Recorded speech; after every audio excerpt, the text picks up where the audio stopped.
Okay, talent trees. All of them have been redesigned, so that's good because they were kind of, a lot of them were boring before. It's like plus 20 damage. It's like, wow, that's cool.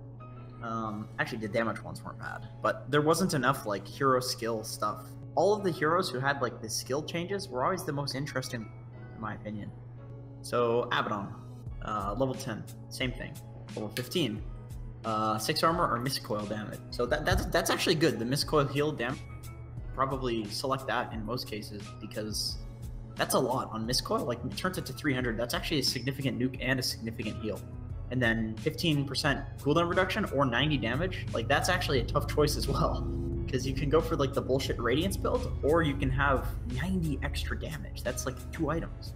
And then Aphotic Shield or Curse of Avernus Slow. Like, once again, these are actually very hard to choose.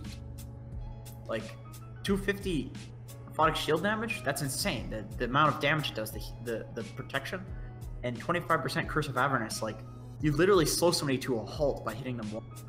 Like, both of these are really good. Although I think you would go for the Aphotic Shield for the most part. Yeah, that one is so strong. It's so strong. But that's good. Hopefully the rest of these are going to be very similar in terms of how hard the choices are, because I feel like, what is your feeling about most talent trees? Like generally there's like obvious. It's pretty obvious for most of them. It's like, oh, this is shit, this is good, you know? Right. Alchemist, 25 attack speed or 5 armor. I think that's a pretty tough choice. They both are kind of boring, but 50 damage or 250 health. I think the 50 damage is a pretty obvious choice, but then again, 250 health is like, that's a lot of HP. Yeah, you got to think, I mean, with his ultimate, both of them scale pretty well. Yeah, true. 25% cleave. Wow, that's pretty cool. Or 200 stable and unstable concoction damage. That's a tough one. I think most alchemists would probably go for the cleave to be honest, if they farm like he has been doing for the past few patches. But yeah. The 200 unstable concoction damage, I mean, damn dude, that's like a friggin' 500 damage nuke right there. That's insane. Yeah, I mean, if you go Radiance on him, then you probably don't need the cleave. Probably not. And imagine if you go unstable concoction damage. That's crazy. Like, what's the cooldown on it already? Is it like 14 seconds or something? I don't know, but it's like short enough that this 8-second cooldown reduction. And if you go for a what's it, Octarine Core too? Yeah, you're just constantly lobby out unstable concoctions. You're just throwing out like these 300 damage or 600 goddamn damage nukes with a Radiance burning people. Like, it's so annoying. Or you can get the Chemical Rage base attack time. So it looks like they're making you either choose between the Radiance Alch or like a right click Alch. Because imagine if you went for 25 attack speed, 50 damage, 25% cleave, and then reduced base attack time, and you went for like a Assault Cuirass Mjolnir build. You would just like attack so fast, do so much damage, and have cleave built into the hero, a Battle Fury built into. Like, that could be insane. So it's, once again, it's like allowing us to basically have a choice, which is just excellent. Okay. Ancient Apparition. Chilling Touch is duration. Okay. That's pretty like irrelevant, first one. It's just a nerf. I mean, it's like, he's hard to offlane against, to be honest, because he chilling touches and then it's like 30 seconds, you have to stand there and not like... Yeah, he does so much damage. Because he'll hit you. Like, come on.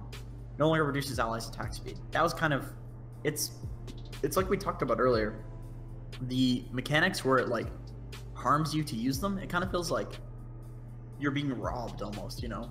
The magic damage has been rescaled. It was too much in the first place. Yep. Then again, I'm speaking from an offlaner. Like, I hate this hero because I'm an offlane player, so. I mean, 50 damage for everybody in your team is insane. But it now applies a stacking slow, though. Huh. So interesting. It almost is better if you chilling touch 2 heroes and you invade a rune, for example, then before you'd have an additional like 450 damage with the old chilling touch, but now you get like 90% slow, right? Yeah, that seems pretty good. Yeah, it does seem pretty good. It makes him better at like tri-laning and stuff. He's like less useless in terms of disables. Yep. In his talents, I would say level 10, you go for the 60 gold. I don't think the spell amp is really that great. The 60 gold is just so much gold towards that Aghanim Scepter. Level 15. Oh, and actually, one thing to think about now is if you chilling touch somebody and you hit them and then you vortex them and then you cold feet. Oh, good point. It like synergizes a lot better to actually proccing it. Yeah. So maybe he could even be played as a core if you actually can have a way of solo killing people. He could probably dominate mid pretty easily, actually. Yeah. Then maybe you go for the 10% spell amp. But I even think as a mid, you probably want to just build up your net worth ASAP. Yeah, because he doesn't farm very fast. I think you go for the 20% health regen just because it's insane. Like, the amount is just so high. Yeah, 20 flat HP regen, but yeah, still. Yeah. The Vortex cooldown is not that good. But if you went for the Vortex cooldown and then also the slow, it would be really annoying. So it just depends on what you want to do, I suppose. 80 chilling touch damage is pretty good, especially considering how it works now. It doesn't slow attack speed. It's like a straight buff. Yeah. So that's actually good now. And then 8% Ice Vortex slow resistance is also decent, especially if you go for the Ice Vortex cooldown. Although I would still say that the 80 chilling touch and the health regen is probably better. And then 4% Ice Blast kill threshold. That's actually kind of insane. So now it puts it at 16%? Dude. Oh my god. What the hell, man? That's pretty insane, dude. But it is level 25, though. Yeah. That's one thing we need to... Wait. Anti-Mage. I'm sorry, I've read Anti-Mage. Blink. Okay, level 10 Anti-Mage. 175 health or 20 attack speed. I'd probably go for... I mean, attack speed if you want to farm faster. Health if you want to be safer. 1 second blink cooldown, which is pretty good, or blink uncontrollable illusion. So it's basically like 25% damage illusion, takes 250% damage, lasts 10 seconds, cannot be controlled.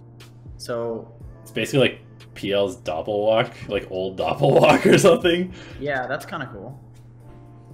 I kind of like that. Blink cast range or kennel stats. Wow. That's interesting. 300 cast range is pretty huge, actually. That's huge, man. Like, you can blink as far as... Dude, that nerfs Bloodseeker. Damn. Yeah. Blink farther than the Rupture range. And... Because what is his blink right now? It's 1200, I think, right? Yeah, like 1250 or something like that. Yeah, so, I mean, that's like 25% increase off of that. It's pretty huge. It's really good. 10 stats is good, too, though, because you are a carry. 50 second mana void cooldown or 30 spell shield. I like this. I like that it's no longer like, what was it before? It was like just straight agi, and people would go for agi because they were like greedy and they wanted to do more damage, and they're like, oh, I'm just not gonna fight. But I like this because you're choosing between two things that are like fairly similar, you know. And they're very hero specific too, and it's like I feel like I remember when the talents first came out, I was really excited that it felt like they were trying to force you to choose between like offensive defensive builds all the time. Like in each spot, and this kind of feels the same. Depending on how the game's going at that particular point, you can either get more aggressive or more defensive. Yeah, it's very interesting, but unfortunately when they first released the talents, the offensive ones were just like 90 agi. It's like, oh, fuck, I'm gonna go for that, you know? Right. Like, everybody would always go for... And I feel like you really... Like, plus 10 all stats. People would almost always choose the all stats because... It speeds up farming, it increases your, I don't know, stats are just like so good, but they're boring, you know what I mean? So I like that they're making us choose between something like insane, like 300 cast range, and something like staple, like 10 all stats. It's like, you can't look at 10 all stats and be like, that's not good. 10 all stats, that's sick. Like that's, it's not interesting, but it's good. It's like objectively good. 300 blink cast range, that's a wild card, man. That could be really sick. You know, it's interesting. It's like interesting versus like comfortable and for sure good. And then you get to the level 25 talent, and it's like what you said. It's aggro versus defensive, and they're both skill based, and they're both interesting. Yeah. And I suppose it would depend. It would depend on against like a bunch of Ench heroes, you'd go for mana void. If you're against a bunch of spellcasters that are killing you, you go for spell. If you just want to be immortal. So, okay, it doesn't look like there's actually any change. Oh, wait, sorry. Okay, 2 second flux duration. That is actually a change. I think it did extra damage before. So that's pretty good. A change to the duration of flux. But 350 health is also a lot. I feel like people would most likely just go for 350 HP because that hero is played like mostly as a carry. Dude, and that's the thing with Dota, right? Like I feel like people mostly overlook nuance in the game in favor of being able to be tankier, do more damage, and farm faster. Like those are the three things that people always pick over like potentially skill based or actually better choices in general. Oh my god, I just looked at axes. Oh god, dude. This looks awesome. I'm pretty sure Arc Wardens are the same. 25 talents are the Yeah, and, pretty similar. 20 talents are the same. So I think he's not going to change much. But Axe. 8 strength or 40 attack speed. That's, I mean... I'm a little sad that they took the mana regen from level 10, because he usually has mana problems at that point in the game, but... I am too, yeah. But maybe with the items, and I don't know, you couldn't probably make up, because it wasn't that much. And then 3 mana regen or 30 movement speed. I don't know, at level 15, at that point, you'd probably go for the 30 movement speed, but level 20, 20 health regen or attacks proc counter healers. Oh, there's a, okay, rolls, okay, there's a chance. Yeah. I mean, that's still interesting. I still like that. Right-click axe build? It probably sucks, to be honest. It probably is terrible, but it's at least interesting. Dude, Berserkers call AoE plus 100. Yeah, that's really good. That's really, really good.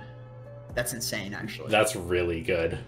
I love that change. 120 Battle Hunger itself, too. And I would go for it, but I know that everybody else goes for the armor because it's more like secure, more comfortable, right? Sort of thing. More like, oh, I'm not gonna die. But you would get the battle, throw it on a support, and they die from full HP. You're like, what the hell? Yeah. I really like that you have the choice now. I really think that it's interesting. Oh my god, they buffed Bane. Why? Why would they do this? Bane can attack nightmared units without waking them now. That's just insane. Cast points reduced. Nightmare no longer can deny, which is interesting. Enfeeble steals damage? What? At level 10, that is... Are you kidding me? Dude. You should probably max Enfeeble like every single game now, right? You can actually max Enfeeble and just nightmare somebody and hit them for 100... Alright, dude, look. Okay. What if you get like a Deso on Bane? You nightmare somebody, you enfeeble them. You're doing like plus 150 damage with Deso. But they're nightmared for 7 seconds straight of hitting them? Does that seem balanced? Is it balanced? Hitting somebody with a... Dude, 150... Okay, you're doing like 250 goddamn damage with a Deso. Plus the minus armor. Like, you can literally just kill somebody from full HP no matter what. And then level 20 plus 100 enfeeble damage reduction, which I assume also combos with the steel. God, and then you could... Actually, you just go for the 40% XP gain and brew it and get all the talents. Oh my god. 7 seconds Fiend Grip duration. What the...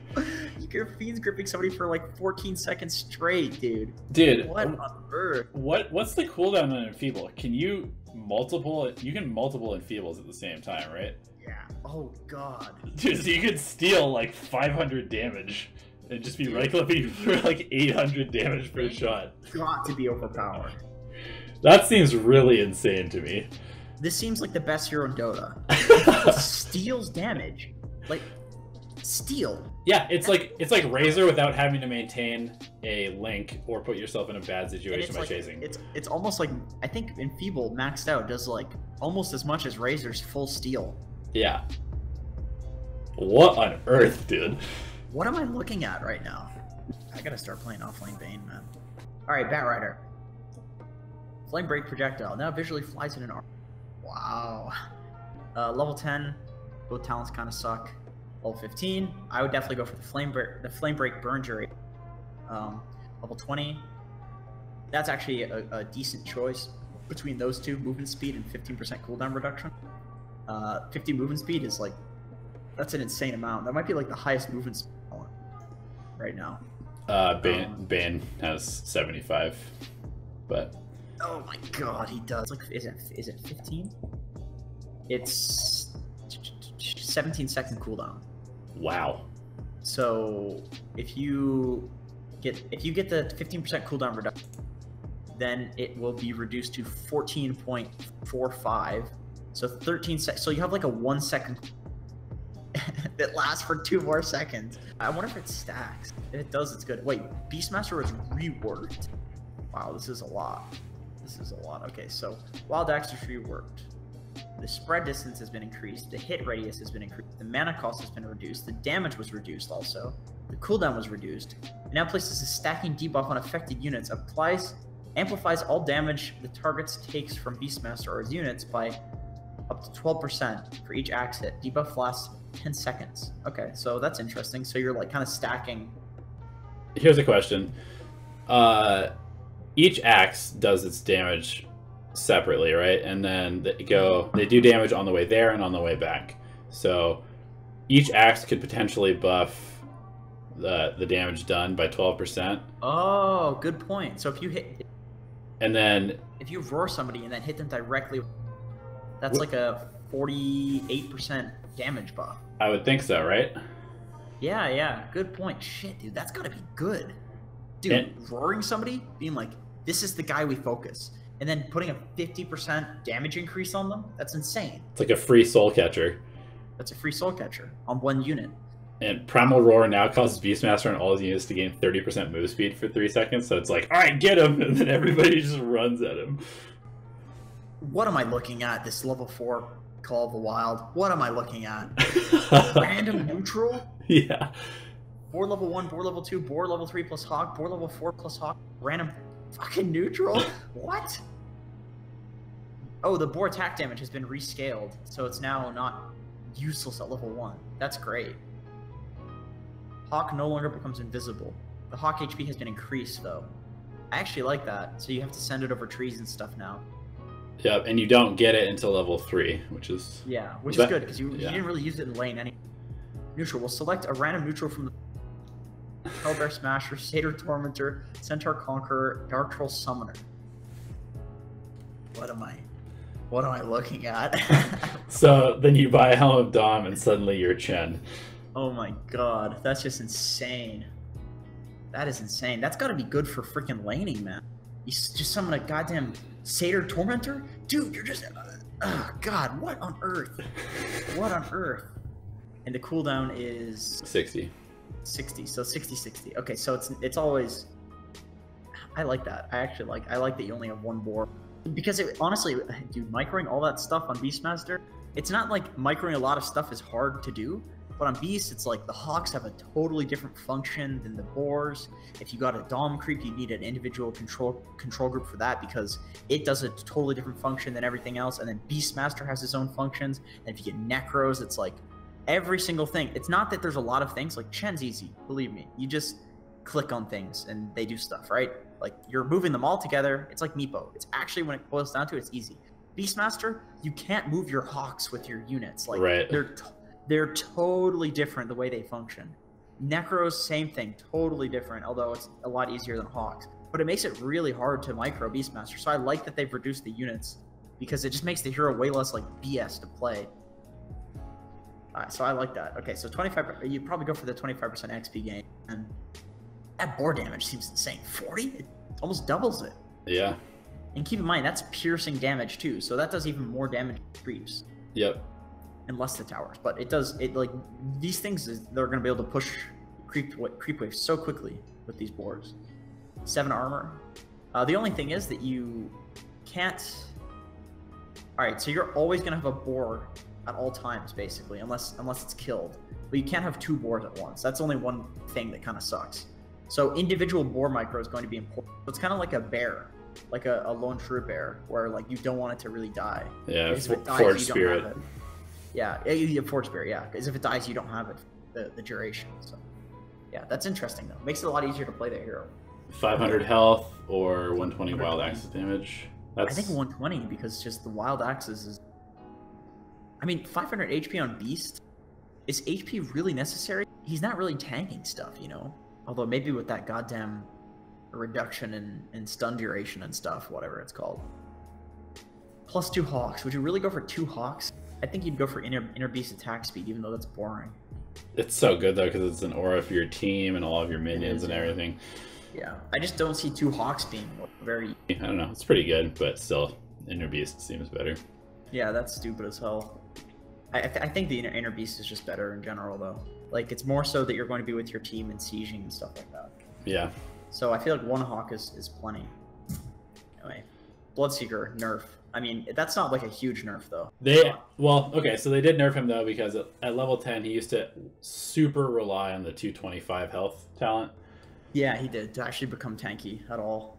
So, So now he gets attack speed and armor, 300 health at level 15. And he has to choose between the blood right damage and the 300 health, which people would use the blood right damage to farm and like go like caster Bloodseeker with the radiance and stuff. Yeah. So now he has to choose between the HP and the damage. Yeah. So this is, I mean, that's a pretty big nerf to him, honestly, because before he had a fairly clear talent like path. Like each talent that you picked, it was very obvious, and they were all really good. And now it's you have to choose between 2 good ones, and you get kind of like bad ones at level 10. Yeah, and level 20, rupture damage or lifesteal. I mean, I feel like both of these talents kind of suck compared to. I think it's like 15 all stats is what people would go for instead of the rupture damage. Yeah, just to make him tankier. But this one is like I think you would go for the rupture damage, but you're gonna be very squishy here unless you build tanky. And even when you are tanky, dude, you take 40% extra damage. Like, it's not possible to be tanky on Bloodseeker, basically. Yeah. Oh no. 6-second blood right cooldown. That's the same as it was before, right? It was 7, so. It was 7, okay. And it's 20 thirst. What's 20 thirst? 20% thirst? Or what the hell does that mean? Yeah, I don't know. Probably it just increases the max. So instead of capping at 40 damage, it's probably 60. Oh, maybe. Maybe. It should say plus 20 thirst damage then. Something like that. Okay, yeah, I mean, Bloodseeker nerfs, I think, for the most part. Yeah, but not insane ones, though. But, I mean, I think you would go for the XP gain, and then probably 350 health. I mean, 350 health, that's a... Like, that is a ton. Dude, 50 attack speed is a lot, too. Yeah, but 350 HP, like, on a support hero? Yeah. Even on a core, like you can make up for the attack. That HP, man, that's value. It's true. Sure can toss damage or Janata crit. So they got rid of his 120 damage talent. Yeah, that's good. That was stupid. I mean, they also got rid of the reduction. Yeah, that was insane. Like every attack crit with Janata. Okay, I think his talents are pretty obvious. I think you go for the XP, the shuriken damage, and then track gold. I think that's where he would be the most useful, in my opinion. Because with the nerfs to like the other talents that could have made him a carry, he's not going to be played as like a carrier or core. Yeah. The best support talent tree is definitely the XP gain, the health, the shuriken toss damage, and 300 track gold is insane. Like 50% evasion, that would be good, but if you're a support bounty hunter, who gives a shit if you have evasion when you can get 300 track gold for your team too? That's team track gold, which is insane. So I think he's like relatively the same hero as he was. Yep. Not much. I agree. Much different. Brew. Brew looks relatively the same except for his level 25 talent, which seems kind of ridiculous. 65-second primal split cooldown? Are you kidding me? What's the cooldown on that already? I feel like you could never take the Drunken Brawler one. Like you have to go primal split pretty much, right? Yeah, I mean, even if you're like a core brewmaster who has like, you know, crazy items. Dude, okay. Wait. Okay, there's gonna be a 10-second downtime on primal. Oh no, there's gonna be no downtime on it if you get an Octarine core. It's 20-second duration. That's nuts. Like you're just gonna always be. You're gonna have to kill this primal split. God, that's so silly. All right, God, dude. Bristleback first. Bristleback. All right, 2 mana regen. I mean that's the same. I think you'd go for the regen, the HP, the coil stack damage, and then probably the lifesteal. Because at that point, you're going to be doing most of your damage in AoE. Yay, boring changes to a boring hero. Boring changes, yeah. Okay, Brood. All right. God, this hurts to read. Spin Web no longer grants invisibility. Spin Web pathing speed buff is no longer removed when taking damage. Okay, so you're still a fast-moving boy. That's okay. Movement speed was reduced to the lowest in the goddamn game. Good riddance, dude. Guys, screw you, man. Spiderling HP reduced to 250. Spiderite HP reduced to 100. Okay, Spider's now 50% magic. Alright, that's not bad. So physical heroes are going to be way better against Brood. Spiders are... Oh, never mind. Spider's armor increased by 8. Spiders... So pure damage heroes are better against Brood. Axe is the only good hero against Brood now. Yeah, well, Timber saw it too. Yeah. Spider's HP regen increased from 0.5 to 2. Spin Web charges is now... 2, 4, 6, 8. Oh, that's great. That's great. That'll be interesting. A non-invis broodmother? I don't know how that would. Yeah, that is interesting. Maybe you need to use the trees a lot more. Because you still have free pathing, so you can like walk in the trees, but you're just not invisible. Yeah. Okay, so the pathing is no longer removed when taking. The Brew could actually be OP, possibly. Well, actually, it's hard to say. I mean, free pathing while taking damage. That's pretty broken. It's like you're permanently fireflied on Batrider. Like, that's pretty good. Yeah. Okay, so 200 health or 60 spawn spiderling damage. I would probably go for the spawn spiderling damage on that one. 30%, 5% XP gain or 20% cooldown reduction. God, that's a tough one. I would go for the cooldown reduction. It's just so good on Brood. 60 attack speed, which is just a nerf, or 20 spiders attack damage. That's a lot, actually. 20 spiders attack damage. 75% insatiable, or 75% insatiable hunger damage and lifesteal, or 350 spider health. I think you'd probably still go for the attack speed and the insatiable, and just go as a right clicker. Yeah, I mean, I still think Brood is probably pretty good. It's hard to say. Either Brood's gonna be OP or just terrible. That's what I think. I really want to play that hero now. All right, Centaur. So level 10 is basically level 15 is the same, except you've got 15% return damage, and also I think his the damage buff for, so he does a lot of damage now, or 15% return strength damage, which is really good, especially if you go for the level 25 talent of gains return aura. Yeah. 250 double edge damage. That's insane. That's a lot of damage. That's good. That's like what, a 650 damage nuke? Like what? But he does get the 10% magic resist. I feel like you'd almost always go for that, because who wants evasion on Centaur? You want people to hit you so they take return damage. So you go for the magic resist, then you'd go for the 15% return strength damage, or 75 damage, depending on what you want. But then you would go for the double edge damage because you have the magic resist already, and you could go for a hood, and then gains return aura, and you're just like this guy running around doing 700 damage nukes and giving people a return aura for like ridiculous amounts of strength. Like that's insane. Chaos Knight. Movement speed, stats, kind of boring. Suppose you would probably go stats, because he already has a decent amount of movement speed. 15 strength, 12% cooldown reduction. I'm not really a CK player. I don't really... Level 20, Reality Rift piercing spell immunity at level 20 is pretty cool, but I feel like you'd still go for the GPM, because even if Reality Rift pierces spell immunity, the stun doesn't, so I feel like that could be kind of useless. And at level 25, I think you'd go for the bolt duration, because it's just super crazy. Like, that's long.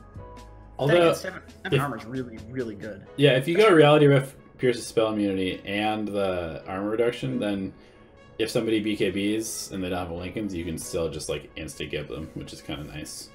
Oh yeah, true, with the ulti. So, but yeah, I don't know. I think cast knight's relatively the same, to be honest. Yeah. Chen, attack range increased. Remove Test of Faith.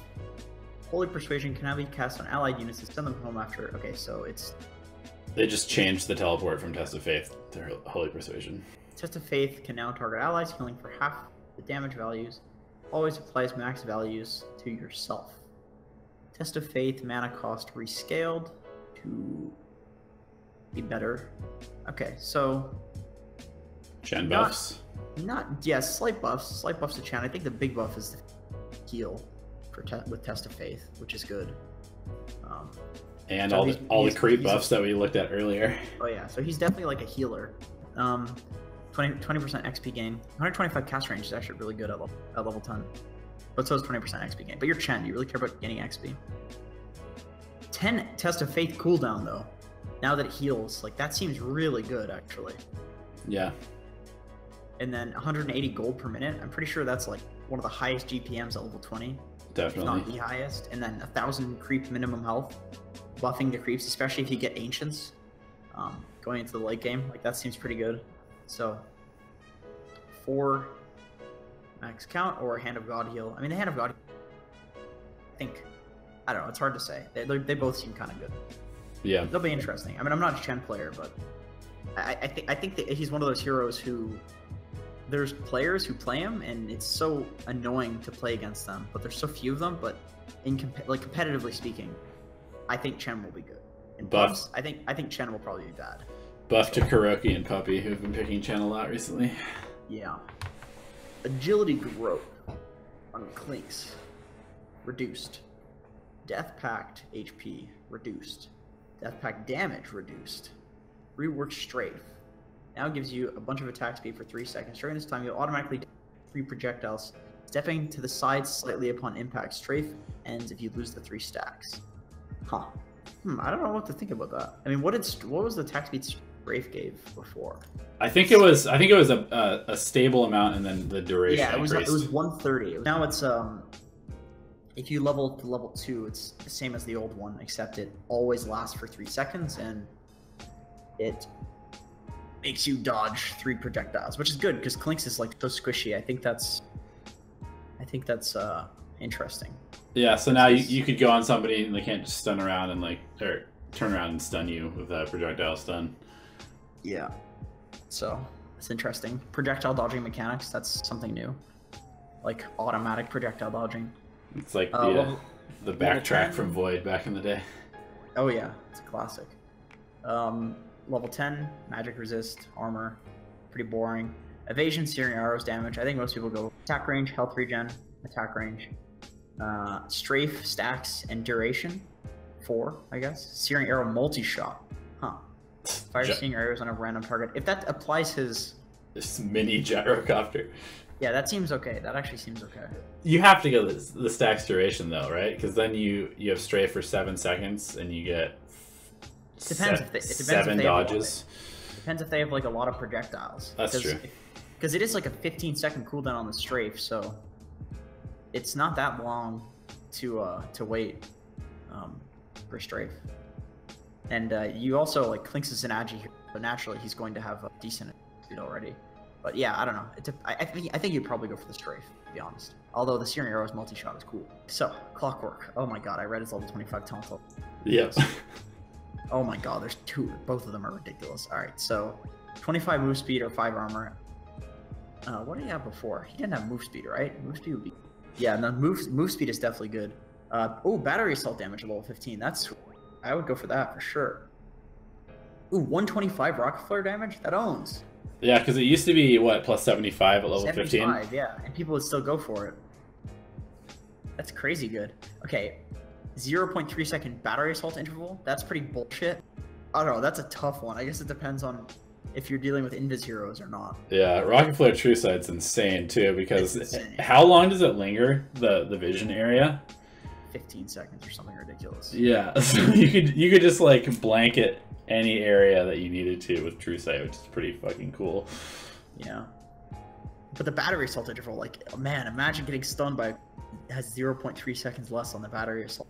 It's just like, that'd be so annoying. It'd be like being stuck in a goddamn washing machine or something. You're just getting tumbled or... I mean, it's a bad analogy, but you know what I mean. Like, that'd be so annoying, actually. I'm a little sad that they got rid of the battery assault duration, because making it permanent? Yeah. I like... So funny. I like the permanent battery assault. CM. 200 health, 200 cast range. I think that's like the same. 14% mana cost, mana loss reduction aura. Is that global? If that's global, that's got to be good. Yeah, it must be. I think it probably ties into her. That'd be insane if that's global. Or 90 GPM. I think you'd go for the... It's just crazy. Freezing field damage. Or 250 attack speed. What the... Why? Why would you ever go... She doesn't have the damage talent anymore either, so it's like, what's the point? 25. 300 Crystal Nova damage or 1.5 second Frostbite duration. You gotta go like Veil Mjolnir, right? With the attack speed. God, that'd be ridiculous. Dark Seer, 12% evasion, 90 damage. What? 90 damage at level 10? My god. That's insane. Vacuum AoE. 300 AoE surge, eh? Oh my god. I think you have to go for that. That's just too good. Get your whole team chasing somebody? Yeah. Yeah, that's just way too good. Parallel wall. Oh my god. I think you would go for that. That'd be so annoying to deal with. Okay. So yeah, Dark Seer is crazy. Reworked Poison Touch. Targets a unit and releases a poison that splashes on nearby targets, like Ether Shock targeting. Applies a DPS and a slow to the targeted enemies anytime a attack. The debuff duration gets refreshed. Wow. Wow, that's crazy. So you can't really trade with Dazzle then. Yeah, makes him an insanely good harassing support. You can just like basically permanently refresh it every single right click. Oh, that's crazy. And you're just taking 10 DPS. Like he got to run away. Yep. Physical damage. Huh. Crazy. And it gets refreshed by anybody attacking. Dude, Dazzle's got to be good. That's really annoying. 60 damage or 175 health. I don't really know what people select. I think they select the damage in pubs, but I think competitive people select the health because they're pussies. But 15, 125 cast range or Shadow Wave heal. That's a close one too. I think you'd probably go for the cast range because you probably care more about Grave at that point. Yeah, you'd think. Movement speed or 30 poison touch DPS with infinite refresh. But if you cast on somebody in a fight, they have like to at the beginning of the fight, leave the fight. Yeah, that's correct. Or they're just permanently taking 70 DPS for like the entire duration of the fight, which is pretty nuts. Oh yeah, I suppose that's true. 70 DPS is actually a lot. 4-second Shadow Wave cooldown or Weave armor per second. It's boring, but I think you'd probably go for the Weave armor per second. Yeah, although the Shadow Wave isn't that bad at all, but I'm kind of disappointed with that level 25, honestly. It's a little boring, but then again, Dazzle is a healing hero. That's pretty boring. So healing isn't like killing people. Okay, Death Prophet. I think you go for 50 damage, and then oh, that's a close one because that's both. Those are both buffs to Spirit Siphon, which before people would go for the cast range because it buffed Spirit Siphon to be better, but the 1% max health is good too. So maybe people would go for like an Aether Lens and pick up the 1% max health Spirit Siphon or something like that. Yeah, against a tanky lineup for sure. I think at level 20 you're not really doing damage with Crypt Swarm because it's you know gonna be like 50 minutes into the game or something. And then oh my god, level 25 Exorcism grants haste. Are you kidding? Then again, she already moves super fast, right? Fast. Yeah, you're pretty fast. So that's a I don't know, that's a close one. I think Exorcism Spirits probably. But then again, I think people would go for the movement speed in this patch, which is boring, but people would do it. Although, yeah, if you're against like Venomancer or something, getting haste is insane because you can't be slowed. So you just like run down a Veno despite having tons of move speed slow on you. Yeah. Yeah. Oh, that's true. Actually, it's not just movement speed. It's haste. It's like unstoppable movement, which is kind of the more important thing. Cool. Disruptor. I mean level 10. I think you go for the 40 Thunderstrike. Yeah. Crazy. That's a lot. Yeah. That's a lot. Like, what it hits 4 times, so that's plus 160 damage at level 10. Are you kidding me? That's insane. Plus, it's like if you're getting caught to the point where you need 200 health as Disruptor, then you're probably playing wrong anyway. Yeah. You shouldn't be worried. You shouldn't be worried about it. Cast range, kinetic field cooldown. Those are both pretty good. I think that would be a game dependent thing. 180 gold. Oh, it looks like. But I think you should go for the 4th Thunderstrike, and then 40 Thunderstrike damage. Then you're just doing like you Thunderstrike somebody, and it does like 1,000 damage. Level 25, 10 second glimpse cooldown. What's right? Is it 15? Because I think it's pretty. I think glimpse is pretty short. Yeah, it's 18 seconds. Glimpse cooldown, and it takes 4 seconds to go. So there's a 4% or 4 second downtime on glimpse. That's really good. It's crazy. Or you can have 3 second kinetic field reduction, which would be, and then if you have a 4 second duration, then you have permanent kinetic field. In fact, you have 2 kinetic fields up at once. That's pretty insane. Also, that's pretty good. You could just like wall off your base if you're being sieged, and people couldn't come in to hit your racks. You couldn't. You need a BKB. Yeah, that'd be so annoying. Actually, one of the hard things about like getting the static storm when you have the Ags, the Disruptor Ags, is that you put the kinetic field down, you put the static storm down, and then the static storm does like tons of damage and it mutes items and crazy, but it doesn't matter because they just run out of the kinetic field. Like if you get the kinetic field duration and you have an Ags on Disruptor, they literally can't run out of it until the duration is over. Yeah. And it does 420 damage per second. Un-BKBable, like you can't do anything to it. Wow. Like you'll kill people for sure, like with just Disruptor, if you actually get them in the field. He's like the like BKB Ags Black Hole Enigma. Yeah, basically, where he can just solo win fights if he actually executes correctly. Doom. I think he would go for the Scorched Earth damage, which at level 10, that's actually a pretty nice talent. I like that. I like that better than the talents he had before, which were kind of, they were really good, but they were boring.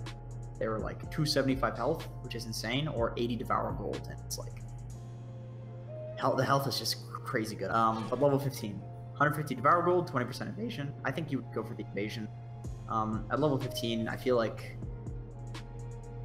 I don't know. I do feel like I guess it would depend on how the game is going. If you feel like the game is gonna go late, I think the Devour Gold would probably be better. But if it's gonna go, if you're gonna like close out the game, which a lot of the time on Doom you can, based off your Doom cooldowns, 20% evasion is like insane. Especially if you're Scorched Earth thing, like healing so much HP, like it's crazy. Look at his level 25 talent, 100% cleave. What the hell, man? 100% cleave. I don't even know what to say about that. I mean, I think it's probably useless. Yeah, I'm sure, but it's like the CM talent, 250 it's pretty crazy, yeah. attack speed. Like what? It's just, yeah. I think at level 20 you go for the Doom DPS. I've seen people go for the Ancients, but it's like the Ancients don't even do much. They're kind of useless, like the Ancient talents or the Ancient auras. Yeah. It's like, ooh, 10% HP. Wow. The dude, you can like double your Doom DPS. You realize it's pure. The Prowler cast point buff on the root might be kind of nice, but maybe, yeah, maybe. Breathe Fire now reduces total attack damage and not just, but the damage reduction was nerfed. So it's better going into the. It's better against heroes who build like raw damage items like PAs and things like that. Yep. Breathe Fire cast point has been increased. Huh, I wonder what that's gonna look like. Yeah, I'll have some sort of little backswing now. Yeah, I guess so. Breathe Fire distance has been increased though, so that's kind of making up for the fact that there's a cast point on it. It goes farther now. 2 mana regen, 30 attack speed. I think you'd probably go for the mana regen. DK really needs it. Yeah, 300 HP. That's an interesting choice now at 10, because before it was like strength or attack speed, I think. Yeah, just more 2 damage talents, and it's like, well, that's obvious. Yeah. But 15, 300 health, 40% XP. And like, especially on a hero who does farms in an AoE because of his ulti, I think that's pretty damn good to go for 40%. 2 times Dragon Blood HP regen, and joking? I think you'd go for that because DK already, if like you're stacking Ancients for him, or if you go for, you know, Mjolnir, Armlet, like I think he already farms pretty, and I really think that going for that Dragon Blood HP regen and armor would make him so tanky, like pushing high ground and stuff. Especially with the new armor and regen mechanics, it might be extra good. True, true. Oh yeah, good God, like increasing the percentage based off strength, that's insane. 150 gold per minute, it's like that would be. I don't think DK plays in a way where you would go for 150 gold. Like, you want to kill tower stuff. You want to end the game as soon as possible because you can. Yeah, you really shouldn't be behind to the point where you would need that talent, or like in a scenario like where maybe you're puck and you just want to scale like super hard into the late game. You don't really need that as DK necessarily. Well, if you're DK and you're level 20, you're probably like 4 slotted already. Yeah, exactly. Do you really need 150 gold per minute? You're gonna get gold by fighting. And level 25, 40 strength or Dragon Tail stun duration. Well, the stun duration is pretty OP. Like that's super long. That's like more than a Beastmaster orb. But 40 strength, like that's also pretty OP. That's pretty ridiculous. Like that's a lot of strength. That's 40. Like that's a 4-0. That's not like 20. Like that's a lot. That's 800 health, right? Yeah, it's 20 per hint or per strength. So. Yeah. And the reduction of stun duration and things like that. Drow Ranger. Wow. Visual effect. Okay, interesting. Level 10, boring talent. Level 15. People will probably go for the 25 attack speed. Thing is pretty cool. Level 20 Gust Duration. That's just a silence increase. 20 Marksmanship Agility. Realistically, people go for the agility, I think. Yeah. Level 25, 50% cooldown reduction, 20% precision aura.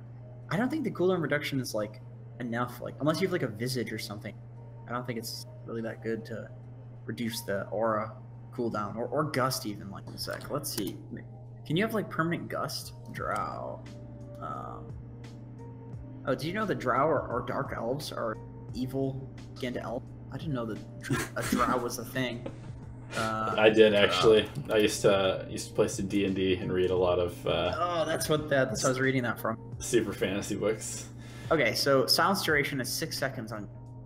So if you have the 1.5 second gust duration, it's 7.5 seconds, and if you have 50% cooldown reduction, you will have a 6.5. Okay, so gust will be permanent if you go for the 50% cooldown reduction and duration, but you will do 20 less agi if damage and precision aura damage. So worth it? I don't know, but you can have permanent AoE sign. Kind of it. That's kind of cool, and especially because I mean, if you go the gust distance knockback as well, it's like by the time they run back up to you to cast spells, then you gust them away again. Yeah, that seems kind of BS. Oh, check out Earth Spirit's talents. 40 damage at level 10. That seems like a lot for what he does. Like, he punches people. Yeah. Seems pretty good. Although, getting to level 10 on Earth... That can be kind of challenging sometimes. Yeah. 200 rolling boulder damage at 15. That's actually good. 150 gold per minute. I think you'd probably go for that instead of Spell Amp, to be honest. And then level 25, it's Boulder Smash Stun or Geomagnetic targets allies. Those are both good. I would say probably Boulder Smash is what people would go for. Really? Even it's over the save? It's hard to say, actually, because people don't get level 25 on Earth. That's true. So, this is basically just like a question for Jerax to answer. Yeah. Echo Slam initial damage has been removed. Echo Slam damage increased from 160. Okay, it's 60, 85, 110 now. It bounces twice off of non-illusion units. So that seems like a buff to Echo Slam, right? Yeah, that makes Echo do way more damage. I mean, in an AoE at least. If it's just on one person, maybe not so much, but so it just doesn't bounce off of illusions, basically. Yep. Or it doesn't bounce twice off of it. Bounces once off of illusions. But if there's a real hero there, it bounces twice off of, which is interesting. So if you hit a 5-man Echo Slam, it's gonna do way more damage. Yeah. Okay, so 250 mana, 30 damage. So this honestly, with the mana changes to with the mana nerfs, I would say probably go for. This is kind of like the Bloodseeker thing, where Earthshaker used to have like a really, really good talent at each level that you just had to pick, and now it's like, because right, you would go before you probably go strength, the strength or the mana, both of them were good, and then the damage was just like way too good not to take with Enchant Totem. Yeah, it's not that. It's the only reason you get the 50 is because it was so high, and the other one was like movement speed or something. So yeah. Shit, you know? But for this one, I think you would go mana, and you'd probably go movement speed, because if you're probably playing Earthshaker wrong if you need arm. And then you probably go for the echo damage, and then 2% or 2 enchant totem cooldown, so you can like people. Yeah. Although 50% magic resist isn't bad, but once again, if you're ever in and dying, like you're probably not playing the hero right. 'Cause you should be hiding and echoing, and then just getting the hell out. You've done your job, like, you know. So, right. So kind of just. I mean, Earthshaker's gonna be like relatively, if not nerfed a little bit. Yeah. Are you surprised that he's not nerfed more? Yeah, I am. I'm surprised at Bloodseekers too, but I feel like the meta will change, and then heroes will become over based on the meta, not necessarily based on how they are changed. So right. I think that we'll see heroes being picked and not picked, not necessarily because of buffs or nerfs, but because of just how the game is played, based on like the tower changes and the gold changes and things like that. Yeah, that's true. All the hero stuff just keeps things interesting and refreshing for like playing the game, you know, but it doesn't necessarily dictate who's overpowered and who's not. Although so Lone Druid Sniper build when it first came out. Oh my god, yeah. I don't think he anticipated it being that bullshit. He was like, let's see if people try this silly thing, and then it's just insane. So, Elder Titan, Echo Stomp now wakes up if they have more than 50, 100, so cumulative damage. So they can take damage during Echo Stomp, which is cool. Added visual effects on natural order. Level 10, pretty boring. Level 15, probably you go for Astral Spirit. 20, Echo Stomp damage. 25, 75 Earth Splitter cooldown? Okay, 100% lifesteal. I don't know about that, but 75 Earth Splitter cooldown? What the hell, man? That's like... They're just giving heroes no cooldown on their spells. Yeah, dude, fight all the time. It's the new meta. Fight all the time. So... I gotta look at Astral Spirit real quick. Okay, so... You get 60 damage per hero, and you can get, with his talents, you can get like 160 damage per hero, and then you can get 70 attack speed and 100% lifesteal. See, I would personally go for the other. I would just avoid that bullshit altogether. Echo Stomp damage and Earth Splitter cooldown. I mean, 25-second cooldown on Earth Splitter? That's pretty stupid. That is pretty stupid. It does so much damage. You can just use it to farm. Okay, so Ember Spear. This will be interesting because I think he's been pretty good for like a long time. So they got rid of the spell amp early on. Yeah, Flame Guard Absorption. That's interesting. 20 damage. Flame Guard DPS or Chains duration. So they're giving him the interesting talents earlier. True Strike. Wow, True Strike at level 20. Just I feel like that makes Battle Fury build really good. Just straight up True Strike. 2 Sleight of Fist charges? What? Are you kidding me? So you can just Sleight of Fist, you have 1 hit. Or I guess 2, but you'll kill people very quickly. Like, that's insane. Yeah. But then again, the Remnant charge. It's like, once again, you're choosing between like a spell build and attack build. And I think the attack build is actually better. Or the ability to get away. Or aggressive damage as well. Again, it's kind of like defensive / offensive options. Yeah, it's really interesting. I have no idea how Ember's going to be played, but this seems like a really good talent tree, to be honest. Enchantress. This is one of my favorite heroes. So 25 movement speed or 15% magic resist. The magic resist actually would help her a lot at that point, but 25 movement speed is a lot as well. But I would definitely think that the magic resist is probably better because she's susceptible to magic burst. 15% or level 15, 50 damage or 8. That's the same. That's the same one. Level 20, enchant effects ancients, 100 untouchable slow. That was a level 25 talent. So that's actually pretty good. Ancients, they can be used to like push lanes really easily and tank towers and things like that. Like I think that would probably be pretty good. But 100 untouchable slow is good too. But at that point, I don't think you're dying to right click so much as you're dying to people who have BKBs and don't even care about untouchable or magic damage. And I think 8% impetus damage, you would almost always go. The 6% is just insane, and it's just buffed to 8%. So, yeah, that's crazy. What about enchant now removes positive buffs on enemy heroes? That's pretty good. Oh, buff. Yeah, shit. I didn't. Yeah, that's really good. So you can remove like surge and dude, enchant's gotta be OP. She's gotta be OP. Can you? Do you think you can remove Ghost Rod? Probably. I mean, yeah, for sure. It's a positive buff. So she actually literally just got a free diffusal blade because it slows also. She's just a diffusal, yeah. That's crazy. I mean, I'm just trying to think of all the things that you remove. There's tons. Yeah, that's... You can remove runes if somebody has a haste or damage or remove it. I mean, actually, I don't think it is just dispellable, but that's still crazy. It's still crazy. So, Enigma. His level 10 is the same. Level 15 is... I think that was his level 20 talent before. It's the level 15 one. I thought that you could get cooldown, and then you could also get the gold per minute if you wanted to. And I think now he has to choose between them. Yeah. And I think the 15% cooldown reduction is better. Dude, 70 Eidolon damage? Yeah, that's pretty crazy. 70 Eidolon damage with 8 demonic. Wow. Literally, would just like if you are at their racks, it will die. So you need to be dealt with. Like I think that's really, really good, to be honest. And I don't think you go for the 400 health because it's the same thing. Like if you're playing Enigma and you need 400 health, you're probably playing it wrong. Yeah.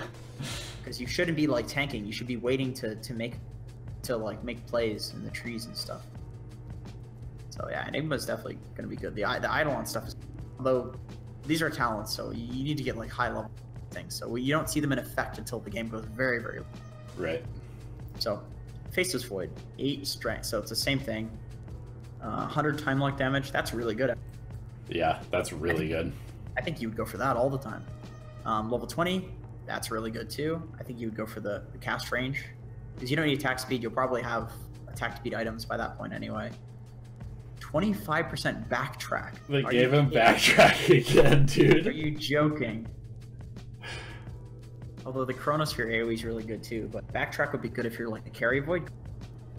Gyrocopter. Removed homing missile cast point. That's annoying. Gyrocopter has just like no cast points now.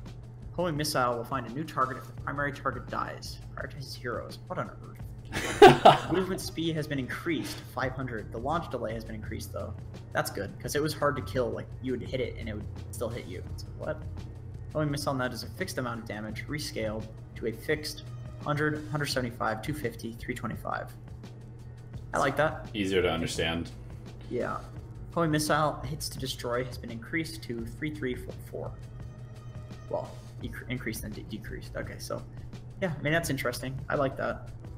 I like that it finds a new target and that does a fixed amount of damage. Yeah, that's definitely.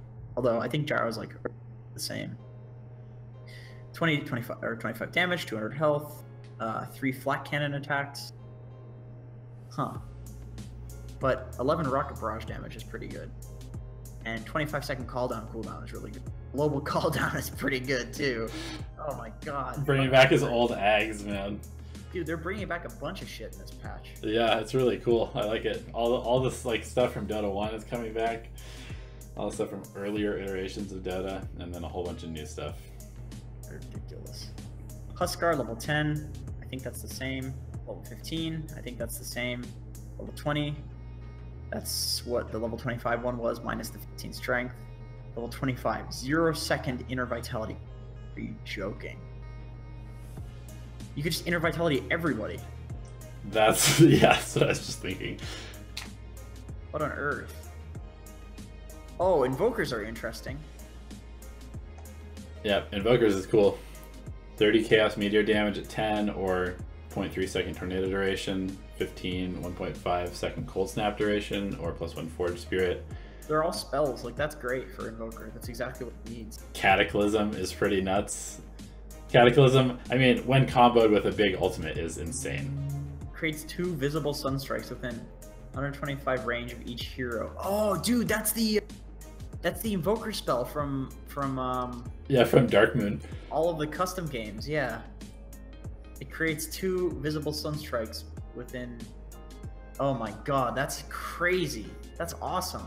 Yeah, so it's in just enough range where both of them are supposed to hit the hero. So it's like you dual Sunstrike every single hero in the game.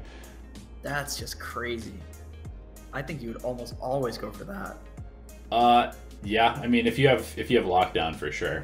Dude, imagine if you AoE Deafening Blasted everybody and then you Cataclysm. That would literally guarantee to hit everybody. That's probably the combo, right? That's so stupid. That's so fucking stupid. In a good way. It's awesome. Yeah, you blink, AoE Deafening Blast, Cataclysm, and then the fight's over. He double tap it. That's so interesting. That's amazing. Invoker's gonna be great. At least he's gonna be super fun. But no other changes, right? And he's still like the most experience dependent hero in the game in a meta that favors like just running at people. Yeah, true. Relocate cooldown increased again. Max spirit range reduced. Wow, I was just straight nerfed. But then you can get a buff. I've read the talent. So 400 spirits max range. Okay, that makes sense. Or 60 spirits. Tether grants scepter bonus. What? Scepter bonus? What does that mean? Aghanim scepter? There's no way that's true. Yeah, what does that even mean? He doesn't have an axe, does he? No. Who scepter bonus does it give? Oh no, it gives the allied hero the scepter. I couldn't imagine that's true. So if you tether somebody, they get an axe. No. Tether grants scepter. It has to be it, dude. At level 15, you can give any hero that you're tethered to their axe. That's just insane. That seems way too good. That definitely seems way too good. Attack tethered ally's target. Automatically attacks every time your ally. Oh, that'd be interesting if you got 60 damage in it. Dude. That doesn't sound good. No, but think of this, if this scales with attack speed.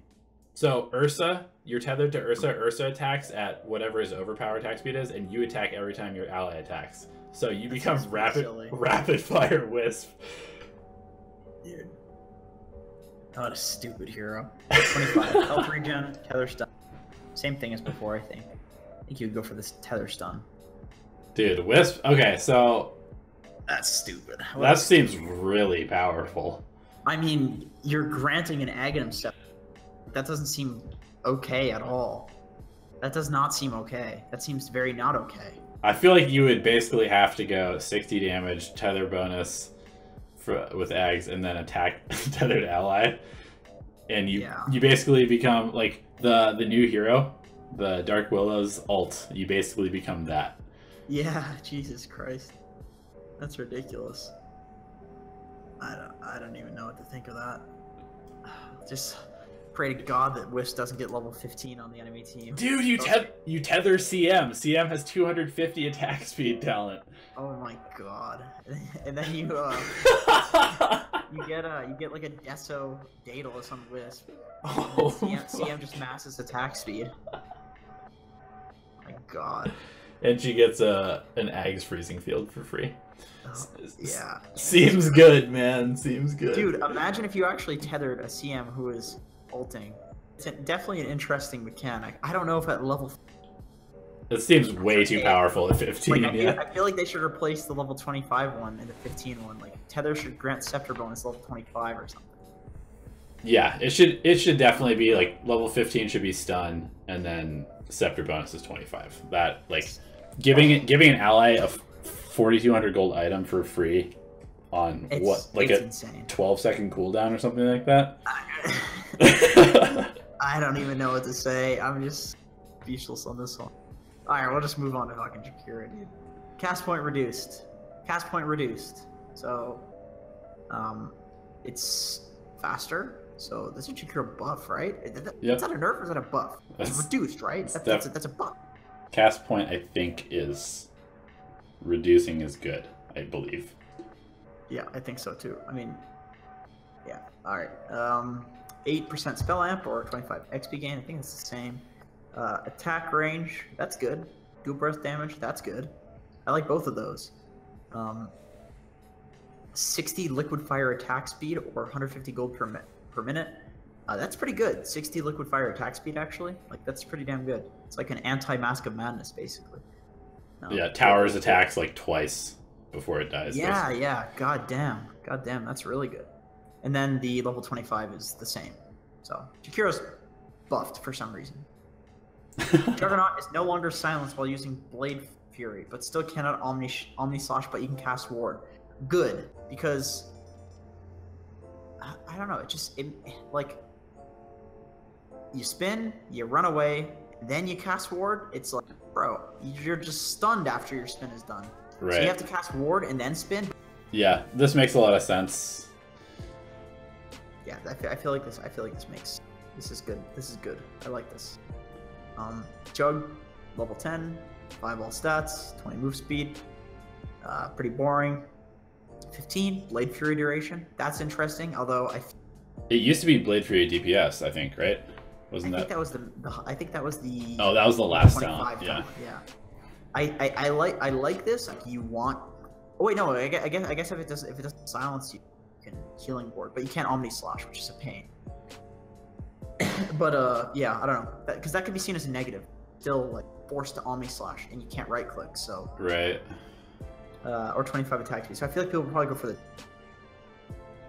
Plus, although if you go for the Blade Fury duration and then go for the yes, that's pretty significant. That's like, yeah, that's pretty significant. Although 10 armor is a lot. Yeah, and 600 health. Yeah. Although 5 Omni Slash strikes. Yeah, it's an additional like 1,000 damage. That's pretty insane. I mean, yeah, 1,000 and then what? Yeah. So, yeah, that's pretty crazy in my opinion. Free scepter for him, basically. Yeah, basically. Yeah, that's good. Jug is definitely buffed. This is good stuff for Jug. Keeper of the Light, Mana Elite cast range, reduced. That's just a nerf. Presumably because his talents have buffed him, maybe? 8% spell lifesteal at level 10. Huh. I don't know how significant that would be, though, with how much damage he does. I mean, so 500 damage Illuminate with 8% spell lifesteal, you get... about 40. Yeah. So, exactly 40, I think. But per unit that you hit, though, which is pretty good. Per unit, yeah. No, that is pretty good, because it's spell lifesteal and crit, so as well as hero. So, yeah, that is probably pretty decent. Although, do you need the lifesteal? Yeah, as a keeper, you probably don't, but... I feel like you go Tranquil Boots and stuff, you probably don't need it. 40% XP gain, I think you probably... Wait. 40% XP gain or 350 cast range. That's pretty crazy. 350 cast range? Your Illuminates are just so...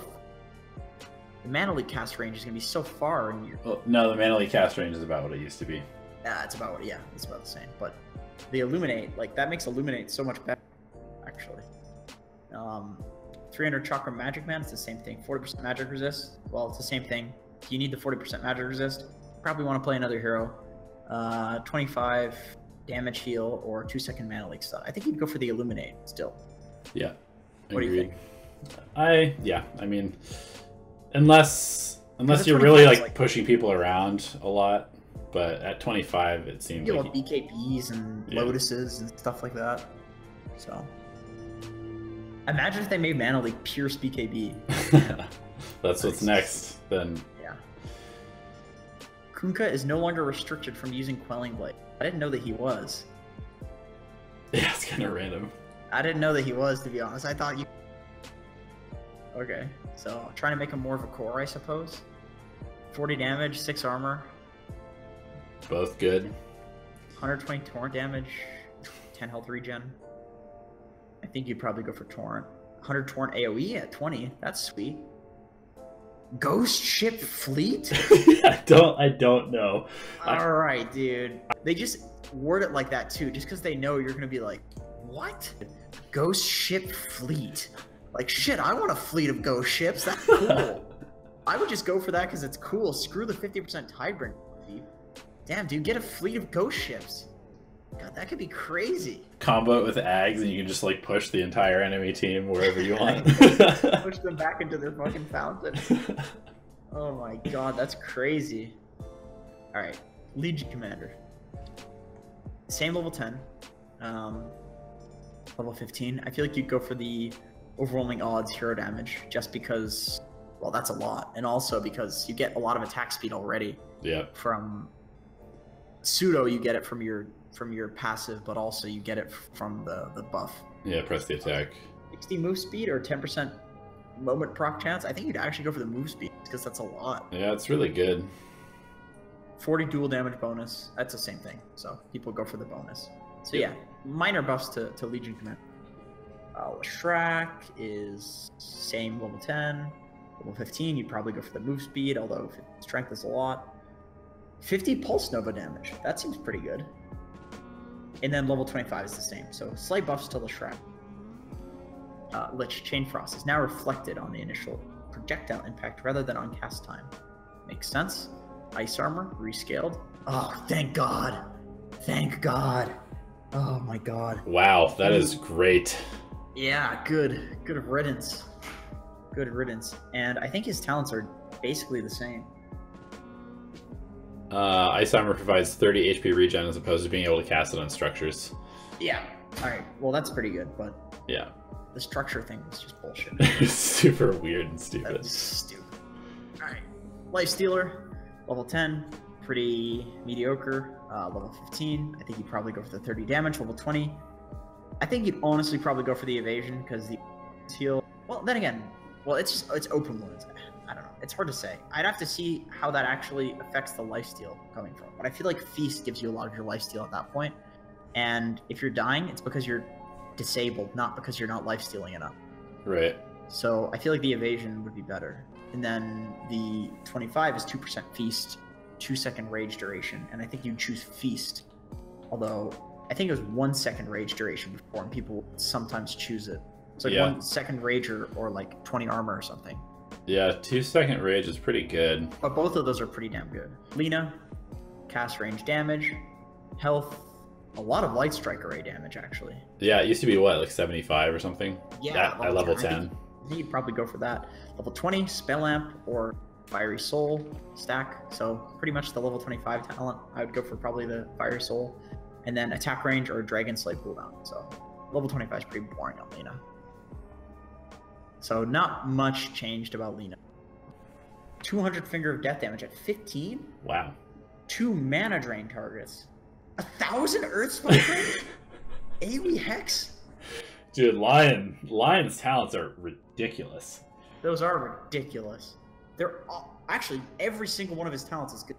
There's not a single one of his talents in this list that isn't good. Every one of them is good. Yep.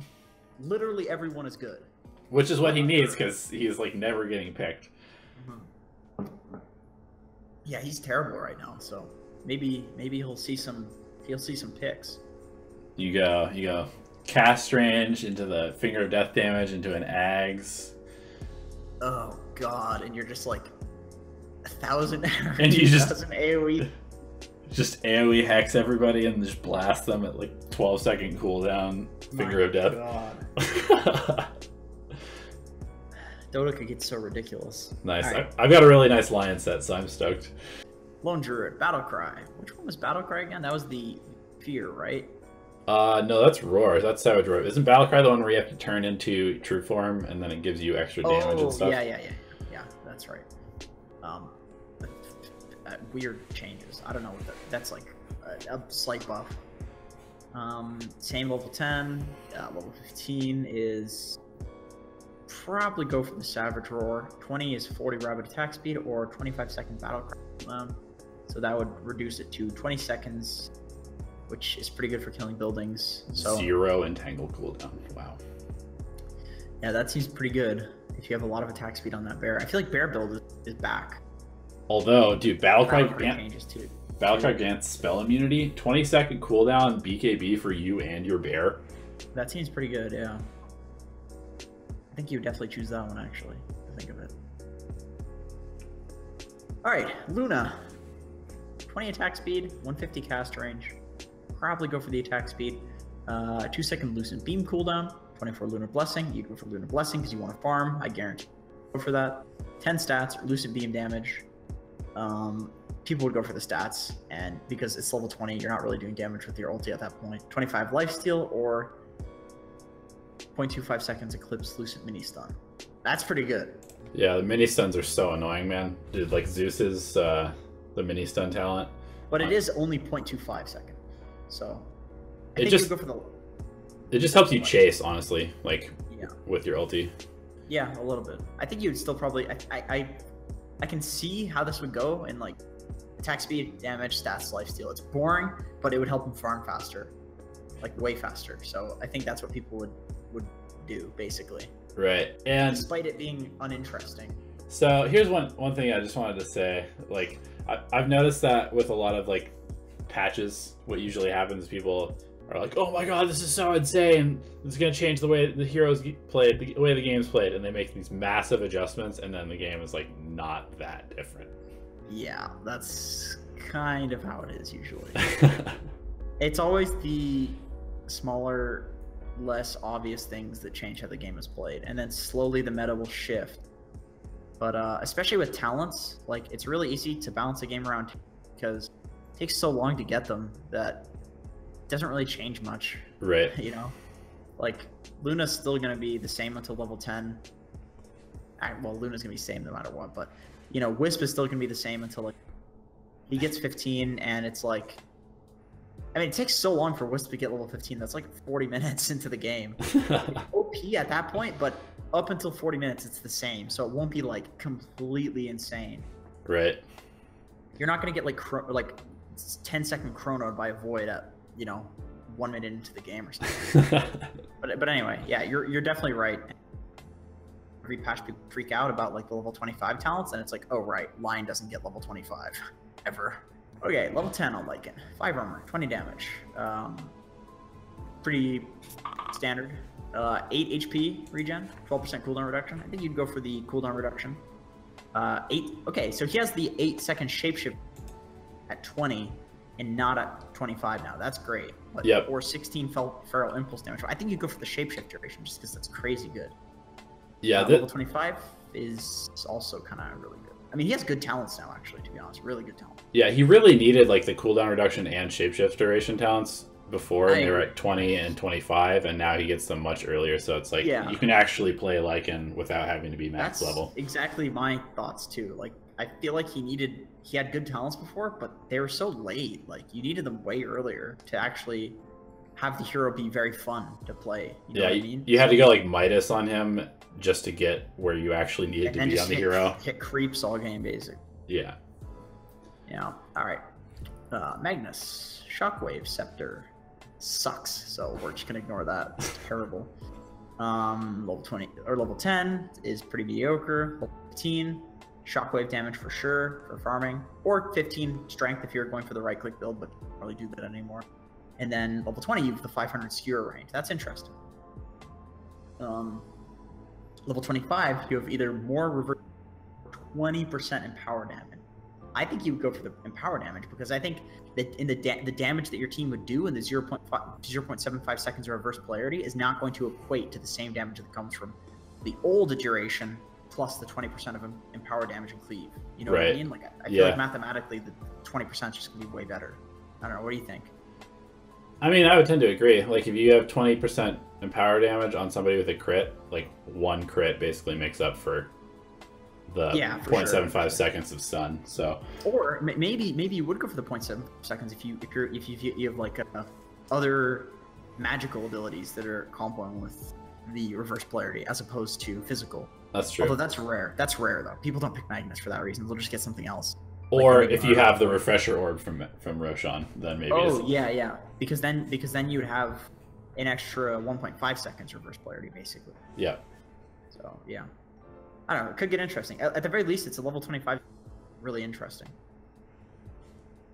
Wow, Medusa. That's a lot of changes. Stone Gaze Slow no longer continues to affect targets if they turn away from Medusa. I like that. I thought it was kind of stupid that you just like massive AoE slow. No matter what you do. It was lame.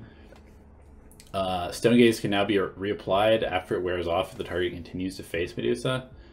Split Shot is now passive. So I assume it's just... Hopefully you can still toggle it. It doesn't look like it. Split Shot projectiles rescaled. Oh, okay. Split Shot rescaled from minus 20% damage to much more damage reduction initially, scaling back to 20%. Yeah, but it doesn't reduce damage for the primary target, so that makes sense. Okay. So basically everybody's just becoming Gyrocopter with Ags now? Yeah.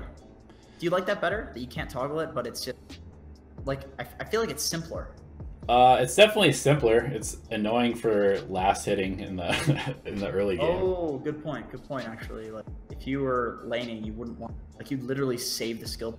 Yeah, just because it's like, okay, well, I accidentally clipped these two creeps, and now I can't actually get them, or something. Yeah. Or you just you should be pushing the lane too, like. Yeah, so yeah, you definitely would be pushing the lane. It's definitely one of those things where you're probably like, okay, I will just get Mystic Snake. I don't know. All of her abilities push the lane, right? Mystic Snake pushes the lane.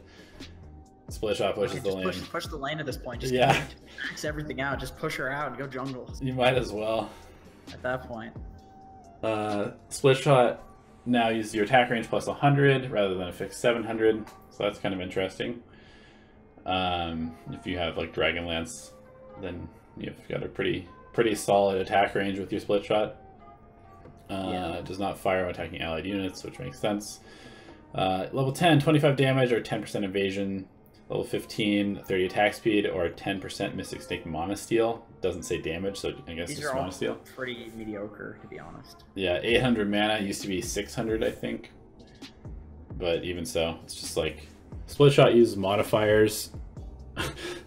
the mouse over on this, they all proc stuff like Scotty. Thanks, Valve. They all... and it's... Scotty's doesn't have an S capitalized, there's no period. Yeah. Plus 7 split shot targets. I guess you probably would only take that if you were against... Plus 7 split shot targets. What? It's only against Nature's Prophet Ags and like Enigma Demonic PL. Conversion and PL, yeah. That's interesting, that's interesting. Alright, Meepo, 10% lifesteal or 30 movement speed, 10 strength, 40 poof damage, 40 damage, 15% evasion, 700 health, or 4-second poof cooldown. Poof, you probably go lifesteal, poof, 40 damage. What's probably 700 health, to be honest. I think people would build Meepo. But you know what? They'd probably go all of the left talent. Boring as it is, I think they probably would. Like Meepo players. Yeah. They play him like primarily as a right clicker. You're not killing people with poof and stuff. Marana has 3 charges of leap, eh? Yeah, reworked leap for Marana. 3 charges, leaps a distance of 550 per charge, grants you movement and attack speed for 2 seconds. Replenish time is 60, 50, 40, 30 per level. The Mana cost is 40. Marana, though. Yep. Movement speed and attack speed are as follows. Level 10 talent, 200 health or 20 damage. 15 is 5-second Sacred Arrow cooldown or 100 attack speed from leap. 20 is 12% spell amp or 25 mana break randomly. That's super weird. And level 25 is multi-shot Secret Arrows or 70-second Moonlight Shadow cooldown. Oh my god, what is the cooldown of Moonlight Shadow? I wanna have to look all of these up. I know. Like, who the hell knows exactly? 100 seconds. So there's a 30-second. So it lasts for 15. So there's a 15-second downtime on. What? What? That's so annoying. That's honestly so annoying. All right, What? Monkey King nerfed. Yay! Nerfed. Jinju Mastery nerfed. Monkey King no longer destroys trees he is standing on during Centaur. Scepter. Buffed. Oh, that's hilarious. Oh wow, his talents are cool though. His talents are really good, and they're definitely really interesting. This makes him a much better support. 100 armor Wukong's command? What? What on earth? And what is the one Wukong command ring? Do you get to put 2 down, or is there like one inside the other? I don't understand. No, I think there's just like more monkeys. Oh yeah. Dude, his talents are insanely good, actually. 150 tree dance vision during the night, too. That's really good. 300 tree dance cast range. That's great. 50 boundless strike damage. Nah, you'd go for the primal spring damage for sure. 600 damage nuke. Are you kidding me? Yeah, that's nuts. And then you'd probably go for... Dude, 100 armor? 100 armor. Dude, 100 armor. That's like 95% physical damage reduction. It's that's so stupid. 2.5 axe calls, dude. That's so stupid. And what is Wukong? It's like 16 seconds that it lasts or something? Or they just rescaled that recently, but it still lasts for so long, man. Oh yeah, that hero is definitely going to be a good support with these talents. I think he's just going to be good, period, still. Like, I don't think that he has been rescaled nearly enough, considering how good he is already. Yeah. Morphling. Hero reworked. Base intelligence nerfed again.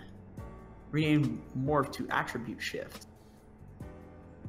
No mana. No mana Shift cost. rate rescaled. That's an interesting scaling on it. It costs no mana. One that deals damage based on agility. Strength. When one is cast, the other goes on cooldown for 3 seconds. I'm so confused reading this hero. I've looked at him. I played him in test client briefly because I was also very confused. So attribute shift, no mana cost. It's just like you have this sliding scale that you can use at any point now. Adaptive strike is now your 2 abilities. Like, huh? If that makes sense. So you have 2 UI icons now that are always there. Okay. And one of them does damage, one of them stuns, and based on what you're scaled, then they like change. So it's not just one adaptive strike that changes based on what you have maxed. Removed his scepter. He no longer has an Aghanim scepter, and they replaced replicate with a new ultimate called morph. So people are going to get super confused because they're going to think that morph is switching attributes, but it's not. It changes you into a target enemy, and you look like them, and you have their attack and base movement speed and everything else, and applies a soft dispel on transformation for you. If you die during this, you die. You can exit the morphed form anytime, lasts 30 seconds, and it's pretty weird, actually. So I just went into a demo lobby and I morphed into an axe, and it makes you a melee hero, but you still have a projectile that just extends at melee range. So then if you buy a Dragon Lance on Morphling, you end up having a melee attack that actually goes like short range, like TA length attack range. I'm pretty sure they're gonna have to change it because I don't think that's supposed to be what's happening. It just sounds so wonky. Yeah. So really weird change to Morphling. But other than that, the hero play is essentially the same from what I could tell, because now your waveform is much better. So waveform attacks targets. As you waveform through them, you auto attack every single target that you waveform through. At level 15 or 30 attack speed. Level 20 morph cooldown, 25-second reduction, or morph targets allies. So you could become a second alchemist if you wanted to, or something. Jesus Christ. Level 25, 800 waveform range, or 2 multi-shot adaptive strike. Man, the thing is, I think that the morph that came from like the previous Aghanims like sucked, because the cooldown was just so long and the cast range was so short, and it looks like it's basically the same thing. So that's just what concerns me about this hero, is that I feel. Then again, it is replacing the ultimate, but then also you don't have the old ultimate. You no longer have an escape, which is kind of weird, right? I feel like he's gonna suck. At level 20, it's probably pretty good. I mean, 25, 15 seconds, and it lasts for how long? 30 seconds? Wait a minute, that doesn't make any sense. Yeah, so you can... Is it 100% uptime? Yeah. Interesting. Oh, that's cool. Multi-shot adaptive strike. That seems pretty good, though. I mean, then again, these are talents. Like, it takes... Yeah, and the whole, like, multi-shot stuff, I mean, PA has double strike stifling dagger, but you can't aim it. It just goes into a random... Like, I assume that's probably the same thing. Yeah, it sucks ass. Alright. Naga Siren. Naga Siren. Mana cost has been reduced, so people are going to play more support Naga Siren, I'm sure. Level 10, pretty standard. Level 15, also pretty standard. Agi versus Strength. Level 20, Mirror Image Illusion, which is great. I think this is the same as before. -5 second and snare cooldown, which I think that was one of her talents before. They really want Naga to be played as support, I think. Good. Riptide Armor and 30% evasion. I think Riptide Armor is probably the call. Honestly, who cares about this hero? I agree. Who cares? Nature's Prophet. What was his level 10 before? I don't remember, but 30 damage, 30 movement speed. That's pretty good, actually. Like, you probably go for the damage just because Nature's Prophet's like a right clicker. 4 Treant summoned, 8 armor. I think you'd go for summon because, I mean, the armor's not bad, but the 4 Treants is just like, it's so good. It's so good. Because it's just so quick at pushing. Yeah. 40 attack speed, 4 seconds. That's a tough one, actually. That's a tough one because it's like... He builds attack speed items usually anyway. He does, yeah, he does. And is it... Do you really want to be attacking that much on Fury? Kind of for pick-offs, that's about it, you know? But 4 second Sprout, I guess Sprout's not all that interesting, but you could somebody actually with a 4 second Sprout cooldown reduction. And then the level 25 is the same. And obviously, remove teleportation cooldown broken, so... Yeah, it's so good. That would be the play, I think. All right. Necrophos. This is gonna be great to read one. Ghost Shroud Slow reduced from 12, 20, 28, 36 to 6, 12, 18, 24. Thank you. Should not have slowed as much as it did. No, God no. You take 30% magic damage increase instead of 25. Heartstopper Aura. Reduced by 200. 200. It was already pretty small. Like, that's screw great. That hero. Screw that hero. And it's been rescaled to be worse at level 1, so you can't just, I mean, you can still get a value point, but it's worse. Reaper Scythe cooldown has been increased by 20 seconds. Reaper Scythe mana cost has also been increased at level 1 and 2. Good. His talents seem to be relatively the same. They're relatively similar, yeah. Although he gets 80 attack speed or 20% magic resistance at level 20. The level 25 is actually better. 0.6 Heartstopper Aura, that's actually pretty good though. Yeah. So, I think Necro's actually...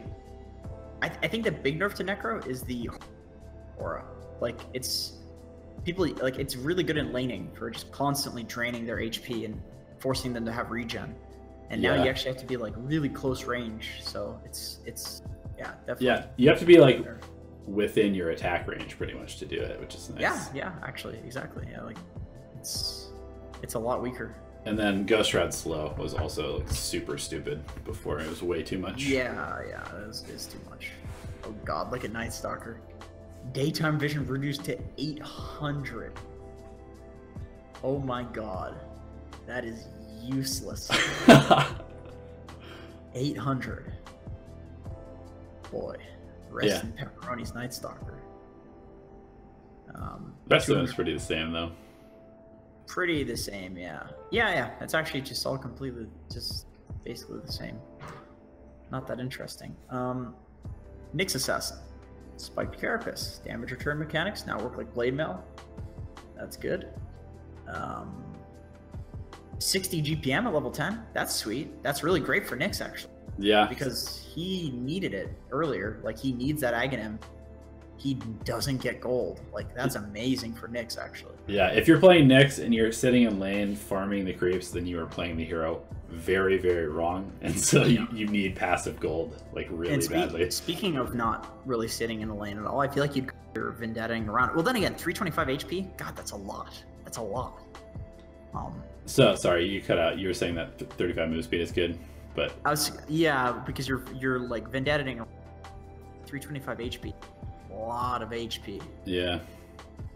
So that's a tough call. At level 20, I think it's very clear you go for the impale damage. Yeah, it used to be you could get the impale damage and then you could also get the Spike Carapace damage, right? I think. Yeah. 100 agility? Oh my god, unobstructed pathing on Vendetta. I think you'd go pathing because, I mean... You just walk through trees, right? You're now Broodmother. You're just Broodmother, yeah. I mean, that's just crazy. And you can walk up cliffs, is that correct? I mean, imagine ganking out in like the late game. Like, you can just run. You're not going to run through ward vision because goddamn is like. Yeah, that's actually really insane. I mean, the 100 agility, it's just another meme, dude. It's like the CM 250 attack speed. Unless you're getting E-Blade. Ethereal Blade is really good on the hero. That's a good way to put it, I think. It's just another goddamn meme. Because there's a lot of like meme talents where it's like, 250 attack speed, but then it's like, it actually sucks in practice. Right. It's like, when's Nyx going to be using 100 damage and who cares, you know? Ogre. 10? His level 10 looks the same. 15, I think that's like relatively the same. This all looks relatively the same. The only interesting part is the 90 movement speed and 275 fire blast damage. I mean, 275 fire blast. If you multicast somebody, dude, that's insane. I mean, dude, that's like if you 4 times multicast somebody, you're doing like 2,000 damage. Like, what the hell? That's pretty awesome. Then you have to go Ags. You go Ags mid ogre. Just fire blast people. Omni Knight. Omni. Guardian Angel. Cast point reduced. Cool. Purification AoE increased. That's good. 90 gold per minute. That's also good. Level 15. Damage versus XP gain. That's actually kind of a tough call. Level 20. 6 mana regen. Degen aura. So actually, I don't think you go for mana regen at that point. Eat it. Degen aura. That's really good. 25. Increased BKB cooldown. Or increased BKB. repel or 200 purification damage and heal. That is a goddamn tough one. I guess you would go for the heal if you don't need the repel. Yeah. If there's like an OD or something on your team. Omni's Talent Tree is really good. It's really good now. It's really good, actually. All of them are pretty good choices, to be perfectly honest. Yeah.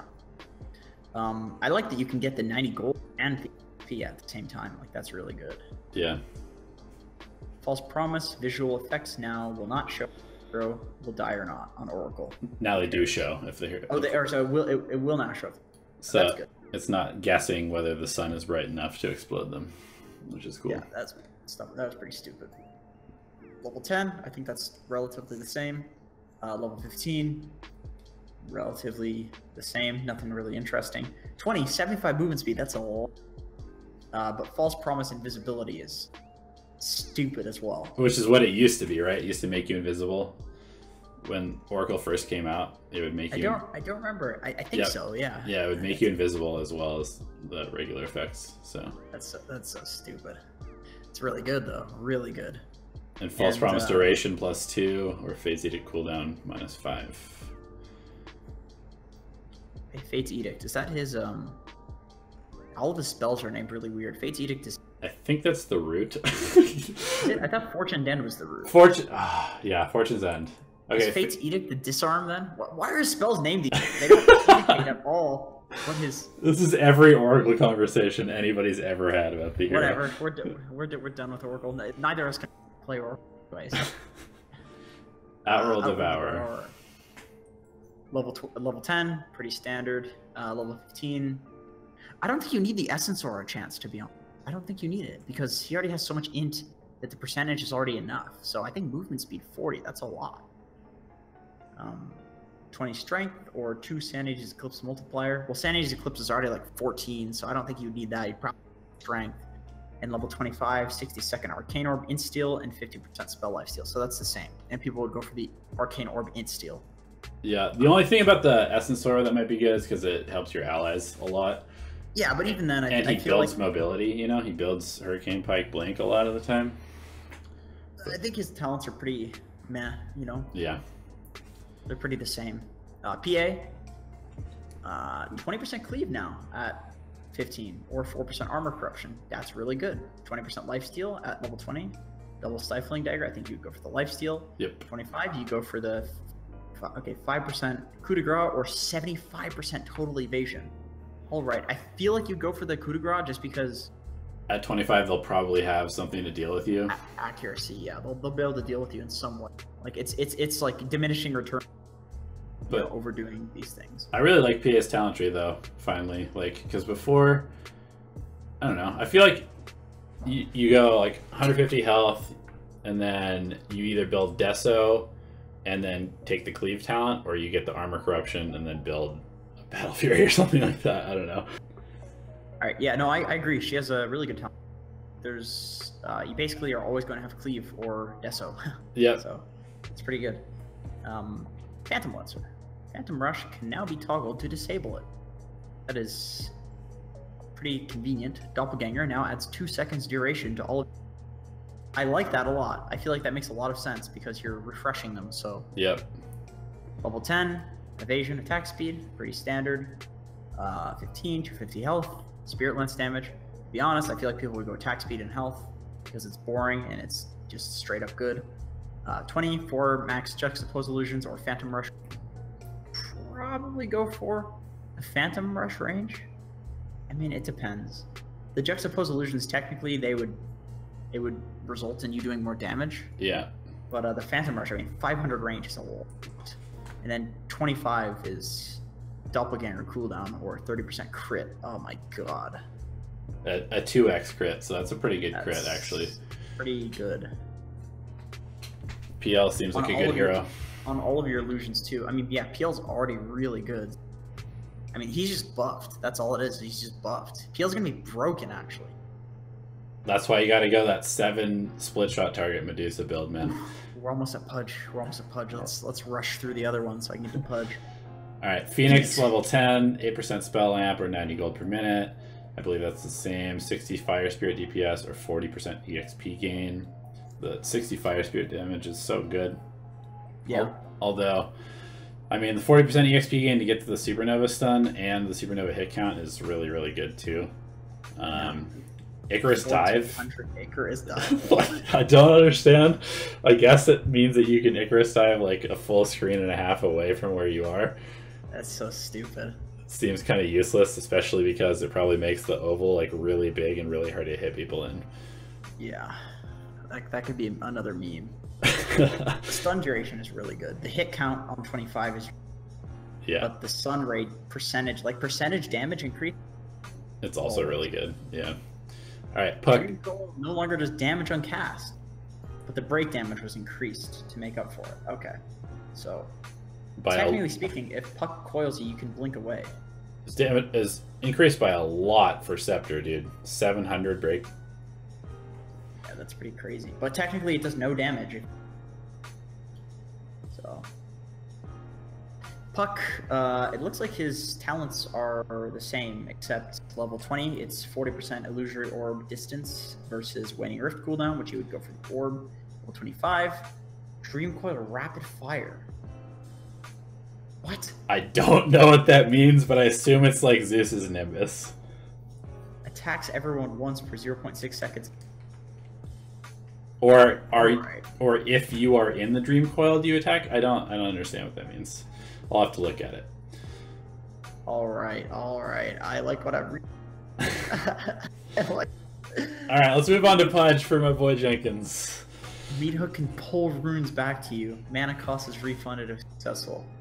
That is amazing for getting bounty runes. That is so good. That is so damn good, actually. Yeah, especially now that the bounty runes are really close to like the river.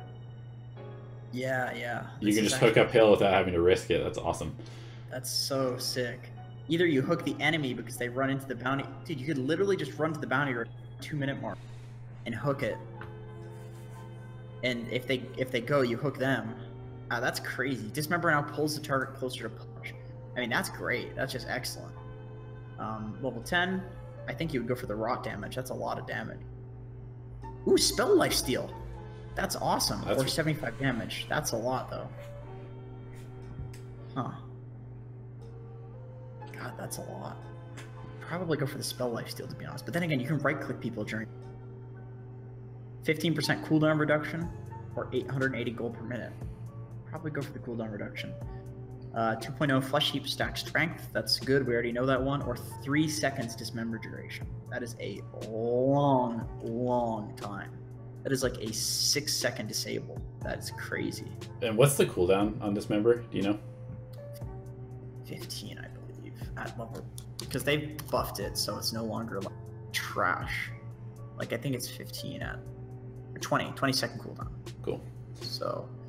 And, the Spell Lifesteal would be really good, though. Rot damage? Because you could Spell Lifesteal off of Rot and Dismember. Yeah, so you could actually farm creeps and off of Hook. So, I mean, that's really good, actually. That's really, really good.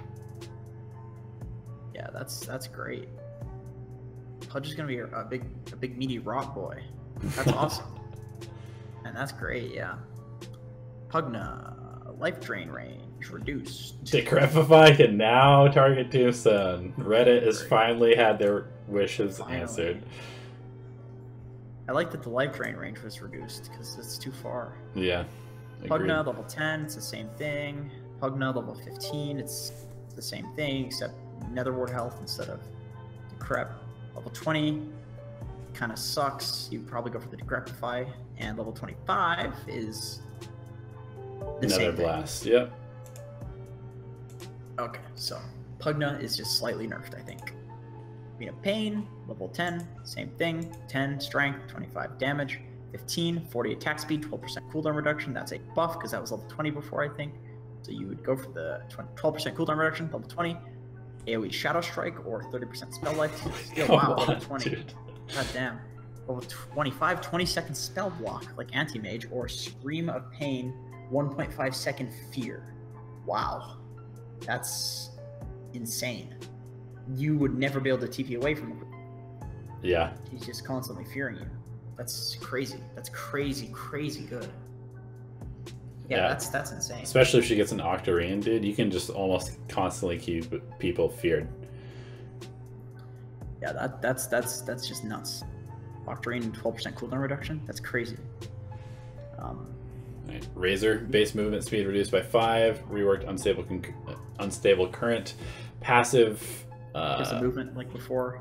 But every 5 seconds, a random enemy within 350 AoE will be shocked, taking 100, 130, 160, or 190 damage, and getting purged 40% slow for 0.5, 1.5, 2 seconds, and dispels positive buffs. Interesting. That's interesting. I think it's better than before. Actually, I don't know. I think that's actually kind of worse. I assume it doesn't return damage if you get targeted by a spell. No, I don't think so. And his base movement speed was reduced, but let's see, maybe his talents have buffed him. So level 10 is the same, 15 agility. I think people would, well, relatively the same. I think it was movement speed versus agility, but 15, 4% unstable current movement speed, which I don't think that's honestly that great, but maybe I'm wrong. Or the 7 static link damage deal, which is good. It's level 15 now instead of 25, which is crazy. Level 10 or level 20, 10 armor, or 0.1 either storm strike interval.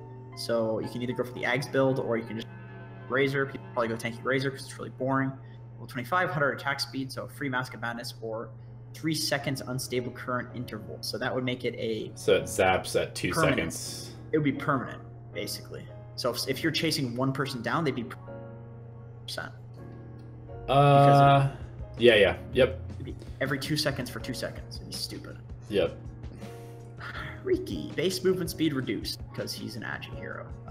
Enemy units in smokescreen have no vision. That's cool. Yeah, I like that a lot. Backstab damage can now be used in procs. That makes him a better carry. Backstab damage reduced. Probably for the best. Level 10, 5 health regen or 8 agility.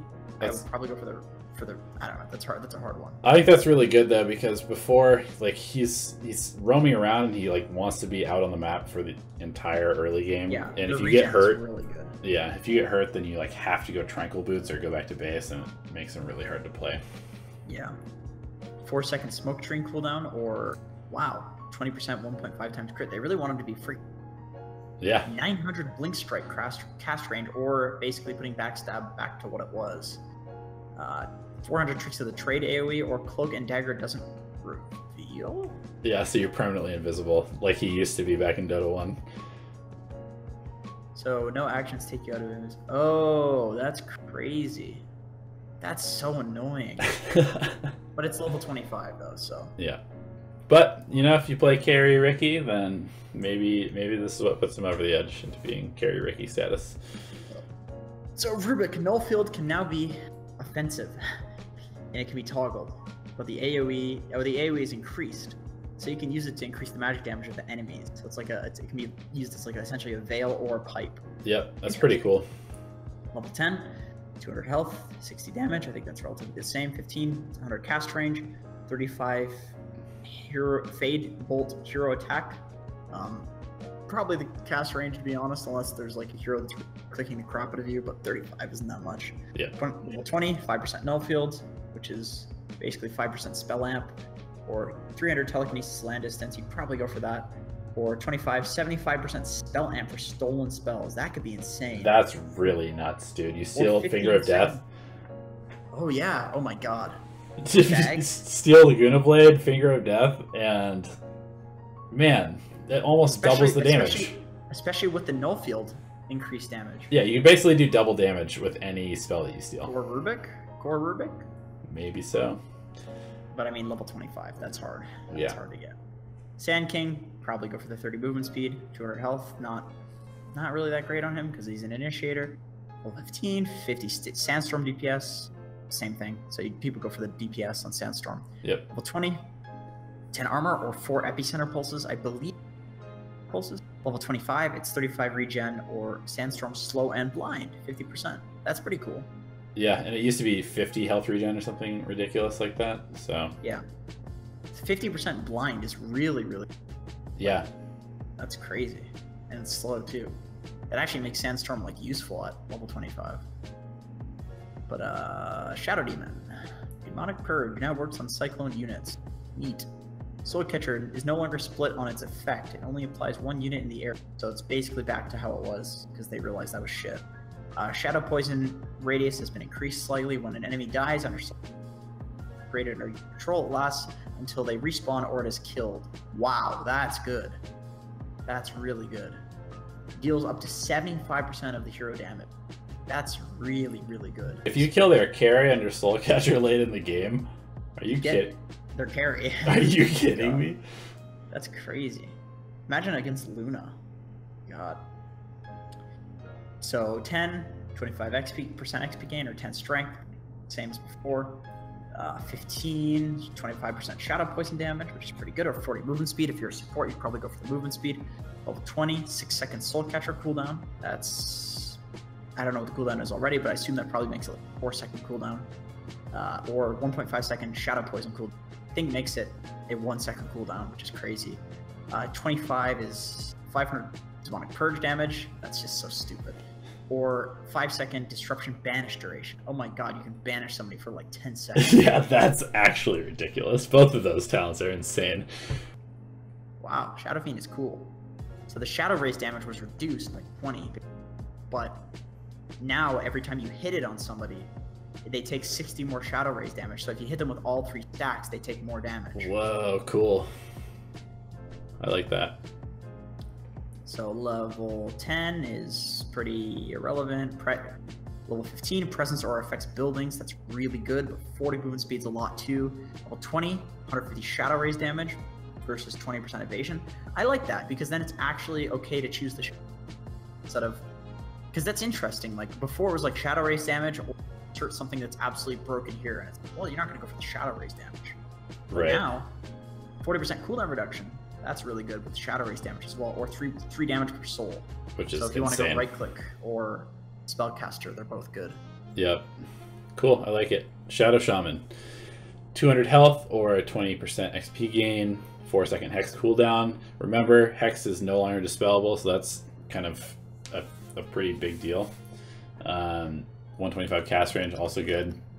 3-second shackle duration, or 1-second wards, or 1 serpent ward attack HP, or 400 ether shock damage, 60 ward attack damage at level 25, as opposed to spawning an additional like 6 wards or something like that. Yeah. So yeah, his is like real. Pretty much the same. Silencer, glaives nerfed. Thank you. I hated level 1 glaive harass. Level 10, basically the same. Level 15, 2 insteel. Oh god, he's +4, -4. Why? That's so boring and lame.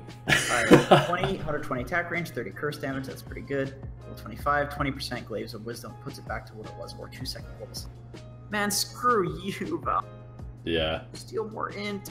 It's not that he gets it. I don't care that he gets it, it's that he steals it. Yeah, I mean, that's quite a bit of mana loss now when you lose a fight to Silencer for everybody in your team. And it's 15. It's not even like that hard to get to 15, man. Like that's very easy. Yeah.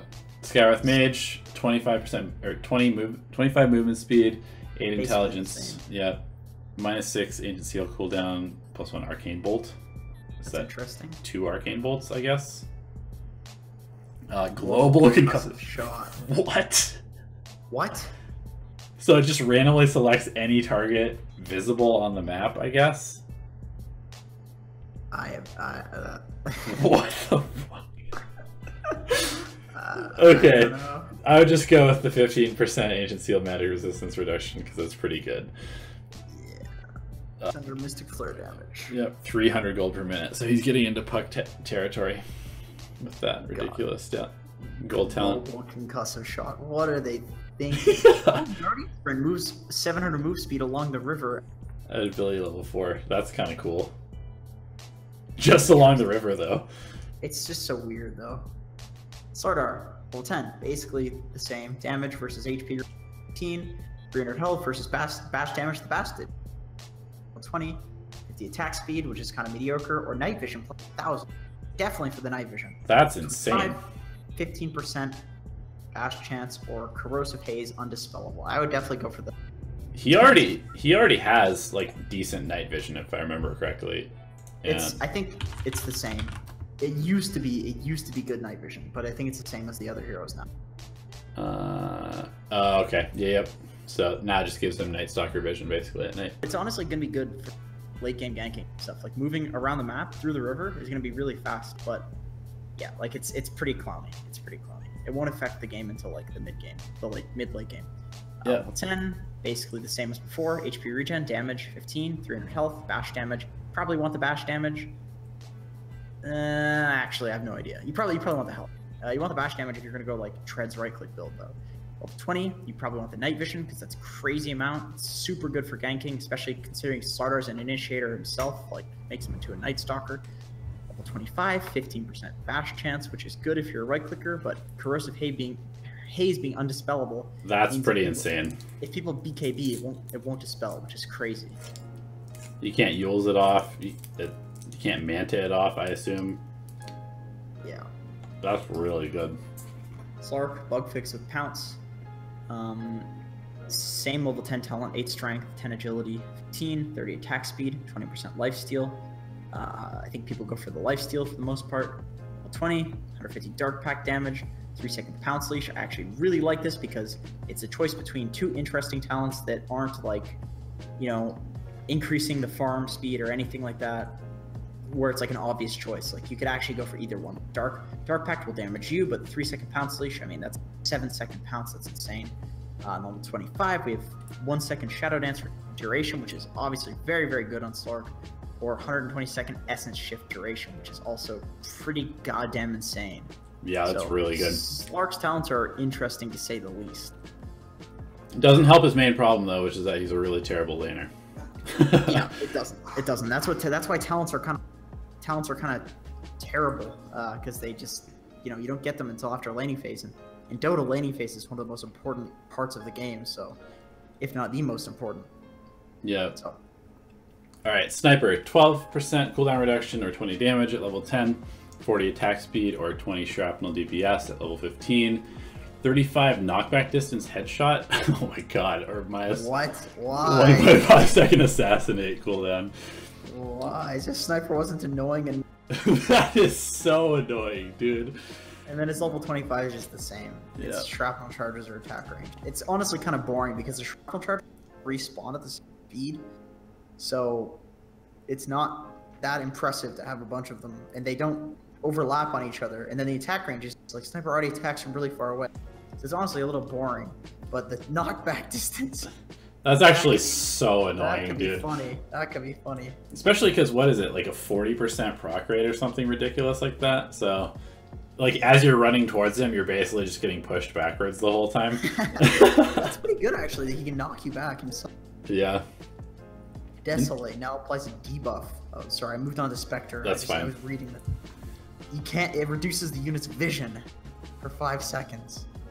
What the hell? I actually love that, dude. It just kind of works with what the hero does. So you press Haunt and instantly everybody can't see anything. So like Spectre becomes the initiator now because you press Haunt, you find everybody on the map, and they can't see where the rest of your team is or where their team is all of a sudden. Yeah, that's really cool. It's like a League of Legends here. And then level 10, 5 health regen or 15 desolate damage. Level 15, minus 8 second spectral dagger cooldown, plus 8 to all stats. The dagger cooldown is kind of good because it basically gives you like 100% uptime on having like dagger path movement speed. Yeah. Level 20, 500 health or 20% spectral dagger slow bonus.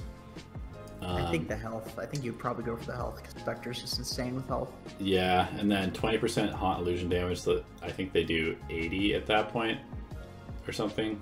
60 or 80, can't remember. Plus 8% dispersion, which puts you at, I think, an even 30 dispersion. So 30% of the damage that you take is dispersed as damage to enemies around you, which is ridiculous. Yeah, that's pretty. I mean, they're honestly, Spectre just has good. Yeah, that's basically it. Spectre has good. Spectre's always had good talents. Still the worst laner in the game potentially. Yeah. So. Charge of Darkness no longer goes on cooldown when you die. That was just a bug, I think. Spirit Breaker base HP regen reduced by 1, so it's slightly less annoying in the early game. Greater bash damage rescaled from 20, 30, 38, 46% of your movement speed to 12, 24, 36, 48. So big early game damage nerf. His talents are sweet though. Holy hell. Yeah, 400 night vision or 5 armor at level 10. That's great. And then 10 health regen, you definitely 400 charge at level 20. Wow, 800 health. Like, what are these numbers that Valve is using right now? I don't know. This is or 25% increased bash chance on Earth. So he becomes what? It's 42% greater bash chance. Yeah. Give me a break, dude. Let's see. Storm Spirit. No actual like straight buffs to Storm in abilities. But yes. Okay, so his level 10 is the same. 20 damage, 2 mana regen. Level 15 is 80 remnant damage, which increases his farming speed, or 300 health, which makes him tankier. 20 is electric vortex time, or 80 attack speed. Both are pretty good. 25 is Overlord, or not Overlord, Overload, pierces spell immunity, which is pretty crazy. Or auto remnant per 500 ball light. I mean, that seems kind of nah. Because 500 ball lightning, that's pretty far. That's pretty silly though. It's like you ball lightning from your fountain to mid, and there's just like 7 or 8 remnants behind you. I guess that could be annoying in a team fight, but I don't know. I think definitely Overload piercing spell immunity is really, really good. Yeah, for the slow, it's pretty huge. So yeah, that's pretty crazy. All right, Sven, +2 mana regen at level 10 or 8 strength. Trying to solve Sven's mana problems without having to go Echo Saber every single game. Level 15, +30 movement speed or 30 damage. Level 20, 25% lifesteal or Storm Hammer dispels enemies. I don't know what the hell that means. I guess it dispels positive buffs off of them. That's kind of strange. Like, why do you even care? I think most people go. Actually, I guess that would be to deal with Ghost Scepter. I guess. Oh yeah, no, I suppose that's true. But usually you blink, stun and then hit them, Ghost Scepter. And then they either Ghost Scepter afterwards, and you're like, shit, I didn't kill them, or like, yeah, that's kind of weird. Although if you're a support Sven and you get the Stormhammer enemies, yeah, but that's level 20 support Sven. Yeah, you probably honestly you go 8 strength, 30 damage, 25 lifesteal, 40 God strength. Yeah. Yeah, it's boring, but it's just the best. Yeah, I agree. Proximity Mine's bounty reduced on tech. Thank God, that was way too much. And I don't like. I can't wait for you to read this talent tree. All right, Proximity Mine's damage increased by 50, 30% XP gain, 4-second Proximity Mines. Hold on already. Techies. Let's see. Proximity Mines, 12-second cooldown, so it will be a 6-second. 8-second. I'm dumb as hell. 8-second cooldown. 15. 300 blast off damage. 4 mana regen. All right, that's a lot of damage. 75 movement speed, or 150 gold per minute. 251 damage. Wait, 25 mines? What? What?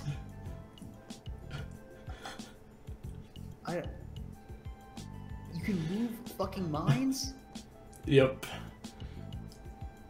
Oh my god. Dude, just think of the late game plays. Like, you take a fight and you have like 30 mines stashed somewhere in the bottom lane, and you just right click them towards the enemy base. Oh my god, dude, you could actually siege. You could just like slow siege with mines. Like literally the slowest siege ever. I thought it was Techie's movement speed. I thought it was like I was so sure. No, your mines are now moving.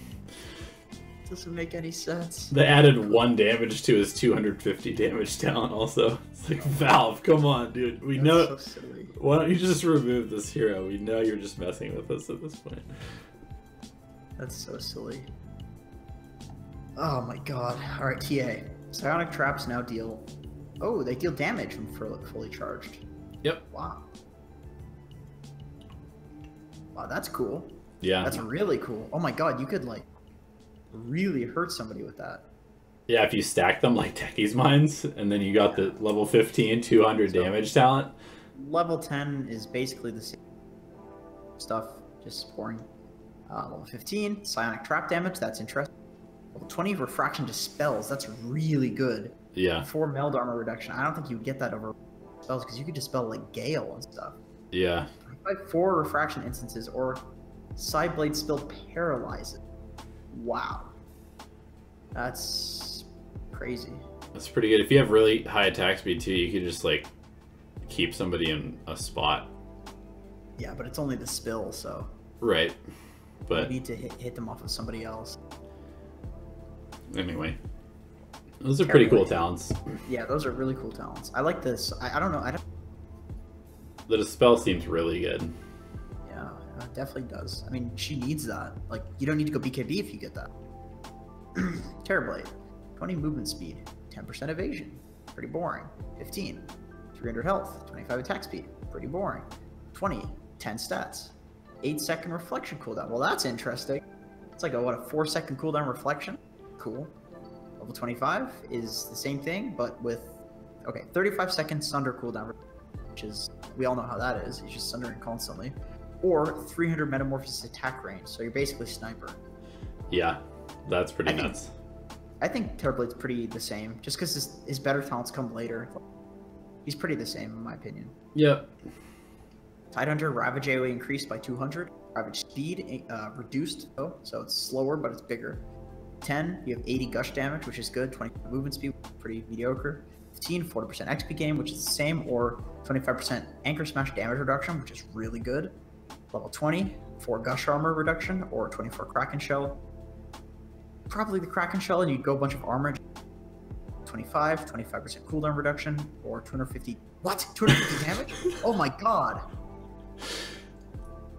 Oh my god, he gets a rapier. Dude, Why? Why does he get a rapier? You'd actually go for... Like, you have to, right? You have to. You could actually build, like, just an Echo Saber. It's too good to not get 250 damage, even though... You would get, yeah. No, here's what you do. You go you go XP gain, you go Midas, you get a Deso, you fucking ravage somebody, you gush them for minus 12 armor, you Deso them, and you right-click them with an Echo Saber, and you 2-hit them with the Daedalus. That's what you would do. Yeah, I mean, honestly, like... It's not like Tide... Okay, so Tide, like... The old way of playing Tide was, right, to rush the Blink Dagger, but the better way of playing him is to, like, play him as a super tanky frontliner who just, like, runs at people with a mech and pipe and all that other stuff. So this makes you even, like, more of a dangerous frontliner, right? Oh, yeah. God, you can't get right-clicked by him, eh? Yeah. That's cool. I like Tide. Tide's a fun hero, so I'm happy with that. Yeah, he's fun. It's the most satisfying ult in the game. Alright, Timbersaw. Level 10, basically the same. XP gain versus Spell Amp. Level 15, 100 damage, that's useless.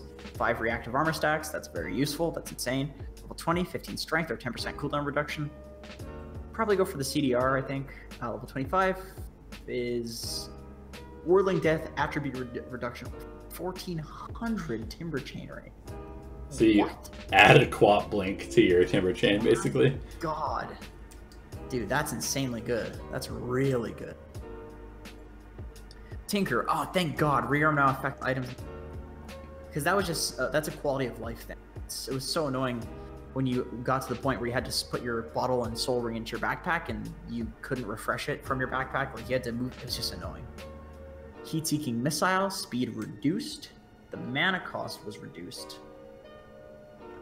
That's interesting. I do like that, so you can spam them out a lot easier.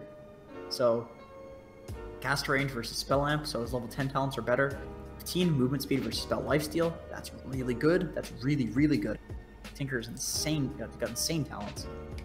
Level 20, 100 attack damage or 8 March of the Machines damage. Tinker's great. Level 25, 100 laser damage. I think that's the same. How do you push into Tinker? Or mini stun from heat-seeking missiles. My god. As if it wasn't hard enough already to deal with him in the late game. That's just crazy.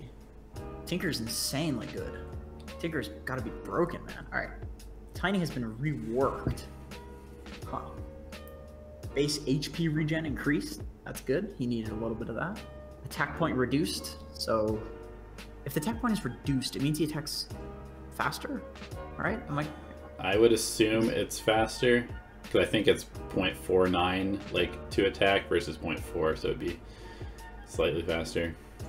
Avalanche damage has been rescaled, so it does more. He does not have agility. He doesn't have agility. He has literally zero Tiny agility. Doesn't have agility. He has literally 0 armor too. Removed Scepter, removed Craggy Exterior, added a new ability, Pre-Grab. Oh, isn't this just the Dota? Isn't this just the... It's like the old Dota one, yeah. You just grab a tree. You grab a tree. Reworked Grow. Grants you status resistance, base damage, movement, reduces attack speed. Tree Grab gives you a second ability. It lets you throw your tree. Oh my god, a targeted unit proccing your attack and doing 70% damage on the area cast range. My god, that's so silly.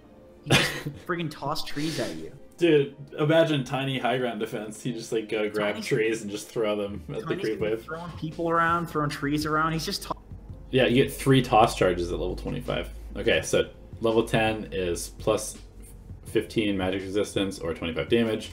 Level 15 is plus 75 Abby damage or 350 health. Level 20 is 10-second tree grab cooldown or toss requires no target. Oh, that's cool. I like that. I don't really understand how that works. So you could toss to like a location. So you Interesting. can just pick somebody up and toss them out of the base if you want. Interesting. I feel like that's almost the way it should work in general. Like, yeah. Griefers unite. Throw your enemy, yeah. Throw your opponents or your friends out of base. 12-second avalanche cooldown. That just makes it like permanent, right? Yeah, it's pretty low. 3 toss charges. That's so silly. You could just toss somebody 3 times in a juggler, and then you throw a friggin' tree at them. Tiny's literally becoming the stone giant, which is cool. God, that's so silly. All right, Treant Protector, level 10, 35% trees. Yeah, EXP gain. Can he pick up tree? I wonder. I hope so. Use him as a weapon. Or throw a tree and then tree does his overgrowth right afterwards. That'd be sick. So 35% XP gain, 10% cooldown reduction. Those are both really good. 90 damage, that's good. 3-second tree rot respawn. Means trees always respawn in 3 seconds. I assume it's a global ability that affects all trees on the map. That's crazy. 2-second Nature's Guy's Root. So it's a 4-second root now? That's pretty insane. So it's permanent. 30 Leech Seed damage, or 40 Leech Seed damage, which is quite a lot considering how much it does already.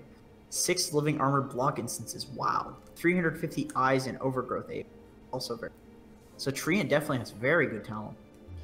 Yeah. Whirling Axes, cooldown reduced. Whirling Axes. Slow was reduced slightly. The slow amount was increased though. The cooldown on Whirling Axes melee was also reduced. The blind has been rescaled, so it's just 5. Okay, so that's a buff. That's a buff to Troll Warlord. He's buffed. Yeah, that's what I thought when I read this too. And the level 10 is basically the same as it was. It's 10 agi versus 200 health. 15, it's 3 max fervor stacks, which makes him farm faster and do a lot more damage. Or 50 Whirling Axes damage. I think you would go for the first. Level 20 is 20% evasion or 50 damage. You'd go for the damage because he attacks so fast. It's so good. Level 25, minus 6-second Whirling Axes cooldown, which means it's on a 3-second cooldown for range. 3-second cooldown, which is insane. And Battle Trance dispels. Affects allies as well. Oh, that's pretty good. Which sounds pretty insane. Yeah. That sounds pretty insane. So you can actually use it to save your team. Yep. Tusk. So level 10, I believe that's the same thing, except now he has 90 gold per minute there, as well as XP gain, so you have to choose between them. Yep. And now you get realistically, you're going to go for the snowball damage at level 15. I mean, it's just so good. Level 20, 300 snowball speed, or 100% walrus punch crit. I think you would go for the snowball speed unless you're a core. 25, 12% chance of walrus punch. So you become PA, basically? That's so silly. Or 6-second ice shards cooldown, which is also... Ice shards is what, like an 8-second cooldown? Something like that. Let me look. That's going to be really good. Tusk's talents were already good and possibly became better. Shards is 7. Wait. No, cooldown 10 seconds at max level. So it's a 4-second cooldown ice shards. Underlord, 18 firestorm damage, which is good, or 30 move speed. I would probably go for the fire. Cast range versus 15 atrophy aura bonus damage. I would go for cast range, I think. 20 is 70 attack speed versus 30 health regen. I think the health regen, just to make you tanky, you're not really attacking people that much. You're just being a buff tanky guy. Level 25, Pit of Malice root increase, or 25% firestorm building damage. I think it's pretty obvious you go for the firestorm building damage because it does percentage-based damage. That sounds so broken, dude. Insane. It's just insane. Like, you just are Pugna. Everybody's Pugna now. I know, and everybody's building meteor hammers, and the game is ending way too fast all of a sudden. Undying. Tombstone duration has been rescaled to 30 seconds all. Thank God, that is great. The AoE has been rescaled to 1200 always. The spawn rate has been rescaled from 3 to 4.5. So the spawn rate is what sucks earlier. They spawn very slowly. Yep. But it's very large. So the cooldown has been rescaled to 85, 80, 75, 70. All right. Reduce the collision size of zombies so they're not blocking people and stuff. Decay mana cost has been reduced fairly significantly, which is good. Decay damage has been reduced. Yeah, reduced. Yep. I suppose that's just to make up for the fact that he is just going to be really overpowered in terms of Tombstone. It's kind of weird though. Like, he's not getting picked. Nobody plays him. I love Undying. I play him a lot. I think he's really fun. I'm an Undying fan too, man. But he's just like, I don't feel like he can really do anything unless he's in a dual lane, which maybe this meta is good for now. But that'll probably be good. I'm just curious why they felt the need to nerf anything about Undying. Look at his talents. 100 cast range, 8 health regen. Tombstone on death, 20 decay duration. Those are insane. Those are both so good. 3 tombstone attacks and 30 tombstone zombie damage. Those are both really good. Gains reincarnation on a 200-second cooldown. What? 2-second? Okay, that's just insane. That's just insane. Although I don't think the hero's like base skills are good enough to justify. Like, why would you want to reincarnate him if he already casts his spells? You know. Yeah, I mean, I guess, I don't know. If you go like the Ags build and you come up and you've already stolen like 40 strength from everybody and they're all super low and you reincarnate and you just kill them all. But yeah, it's still kind of weird. I mean, I still think the decay cooldown is probably like... That's what I'm thinking too. Better in general. It's just so good, like especially if you go for the decay duration. Yeah. I guess it depends on your role in the game. Okay, so Ursa. 1.75 mana regen, 10, which is great for him because he has mana problem. Strength, you don't really need the strength on Ursa. I believe that with his ulti, you don't really need to be that tanky on him. Yep. You can just build whatever items you want. Level 15, 16 agility or Earthshock cooldown. Agility gives you damage and armor. Earthshock cooldown gives you Earthshock cooldown. That's a tough one. I could see people going for agility to farm. I do feel like the Earthshock cooldown is actually good because it also, cooldown, right? Yeah, it lets you farm with Earthshock as well. Like, true. Yeah. So, 20 enrage duration. That's really good. I think you probably go for the enrage just because it's so good. The ulti. Yeah. 25. It's 14 fury swipe damage or 600 AOE Earthshock. Oh my god. That's kind of insane. Probably fury swipes to be honest, because I feel like at that point you're still like all of Ursa's damage comes from the fury swipes. He goes for like agonyms and stuff like that. He builds items to like complement fury swipes. So I feel like at 25 you're still 14 fury swipes is still a lot, you know. Yeah, and the 25-second fury swipes is just the duration that it stays on people, right? Yeah. Which so definitely enrage because like you don't really want people to be living long enough to have the 25-second matter, I would think. Yeah, as an Ursa. Yeah, exactly. It's like you want to burst people, so why would you? 25 seconds? Like, you're not going to go back in on Perception and use your ulti? Like, you're not going to go on without an ulti? That's insane. Vengeful Spirit. Wave of Terror AoE vision reduced. The cooldown was reduced to 10 flat. The debuff reduced to 8. Scepter. Oh, your Scepter now makes it give an illusion that's kind of crazy for carry Venge. Yeah, 100 damage. 100% damage. Aura AoE has been increased. I don't know why it was 900 in the first place. The aura no longer is applied to enemies when you die. I guess that's fair if she's getting buffed in other respects. Whenever an allied hero dies under your damage aura, an illusion of that hero is created. Wow. Attacking the enemy hero that killed him for 7 seconds, dealing 100% damage. They're not targetable. Alright, Venge is broken. That sounds absolutely insane, to be perfectly honest. That's broken. That's completely broken. If somebody kills your Terrorblade and you're in the area, Terrorblade will kill that person. Like, that's insane. That's just ridiculous. Well, 7 seconds. You have to be alive. Yeah, but I mean, you can just leave 1 point of the damage aura. Yeah. That's stupid. All right, talents. Wait for terror armor reduction. I mean, the level 10 talents are mediocre. 15% magic resist or 1 minus armor on Wave of Terror. 15 is 15 agility or 6-second Wave of Terror cooldown. That seems pretty good because Wave of Terror is a 10-second cooldown, so that'd be a 4-second cooldown Wave of Terror, which is kind of crazy. Level 20, 4-second magic missile cooldown, 15%. Vengeance aura damage. I don't know. Both of those are pretty good, to be honest. I guess it depends on what you're doing. If you're actually like one of your primary disabled, probably go for the missile. If you're just like acting as a kind of like buffing support, you'd go for the Vengeance aura damage. Yeah. And then level 25 is 400 magic missile damage, which is crazy if you get the cooldown reduction. And then also magic missile pierces spell immunity. We've all seen how that one works. That one's freaking damn good. Yeah, cool. Venge is good. Venge is a good hero. Definitely good. Venge is definitely borderline broken. Yeah. Base damage reduced. Venomous Gale can now be dispelled. Why couldn't it in the first guide? Yeah, seriously. Level 10, 8 minus 8-second Venomous Gale. Well, that's pretty good. 90 gold per minute. That's pretty good too. That makes him a better support, I think. Like if he's gonna be played, he's gonna be played as a support.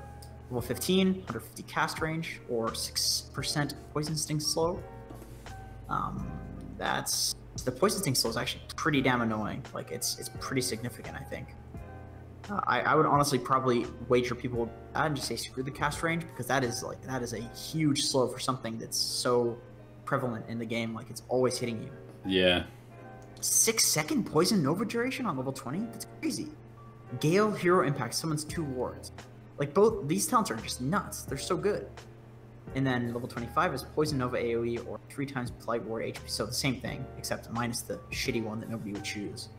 And so your AoE is huge. Venom's not actually pretty good. Like this seems pretty good. Wasn't nerfed a lot, to be perfectly honest. He loses the EXP talent, which is what made him like really annoying. Yeah, but that made him level so quickly. He's still pretty annoying. Yeah. All right, Viper. This hero has apparently been reworked. I got this one. Base movement speed reduced by 5. Base armor reduced by 1. Those are the agi changes. Corrosive skin no longer slows movement speed. Thank God. Corrosive skin damage increased slightly in the later game, and a little bit worse early.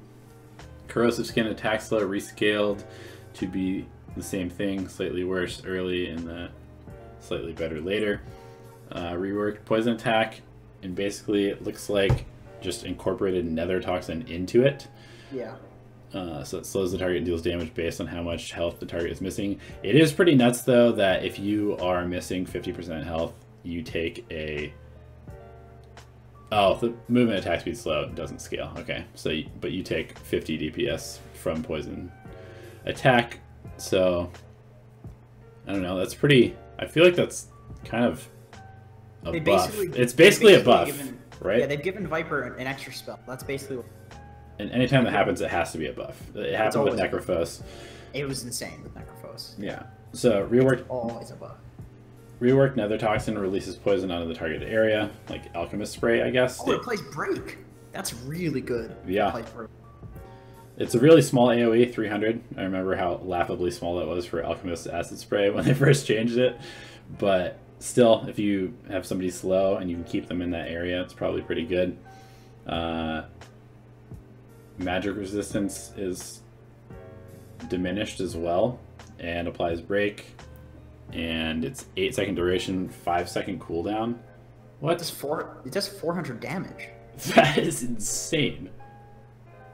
That's a really good spell. That's like one of the best spells in fucking Dota, man. You just use the French, but good God, that's like. And okay, look at his level 25, level 25 talent. So you basically have a mini Ag Static Storm. It's permanent. It's permanent. You can have 2 of them up. That's insane. It's just crazy.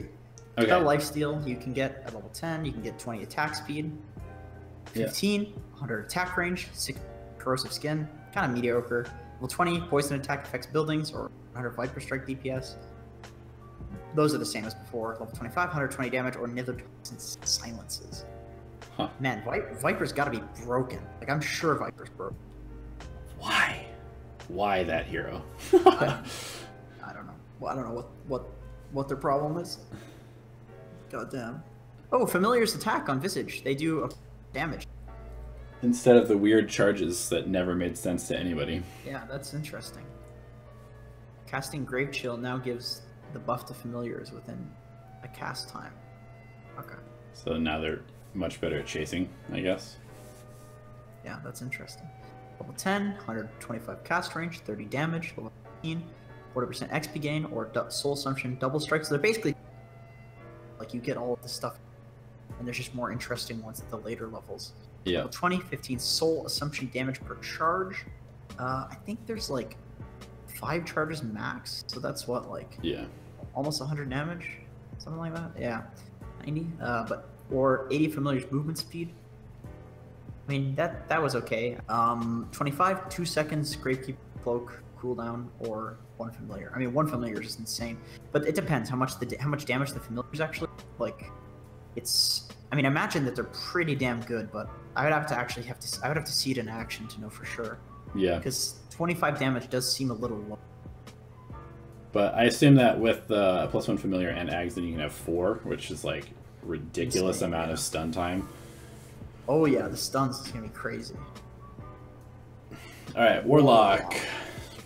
Level 10, +5% Fatal Bonds damage, or 125 cast range. Level 15, -7-second Shadow Word cooldown, 40 EXP gain. Level 20, 7 Golem and Death, which is the same, or 250 Shadow Word AoE. There's been a lot of these like support talents that have made their abilities AoE abilities, which is kind of interesting. They're experimenting with that, clearly, for some reason. Yeah, definitely. And then the level 25 is just the same. It's either Golems having armor or spell immunity. I think most people choose the spell immunity. Yep. Very game dependent. Ooh, Weaver. Oh man, I'm a Weaver. You're a Weaver spammer. I am. Level 10, 20 mana break, 25 XP gain. Those are both really good. 15, it's just the level 10 talents again. So 12 strength, 75 Sakuchi damage. Go for the strength. 20, armor reduction on the Swarm, which is great. Or Swarm needs 2 attacks to kill. Oh my god, that's annoying. I would go for that. 100% of the time.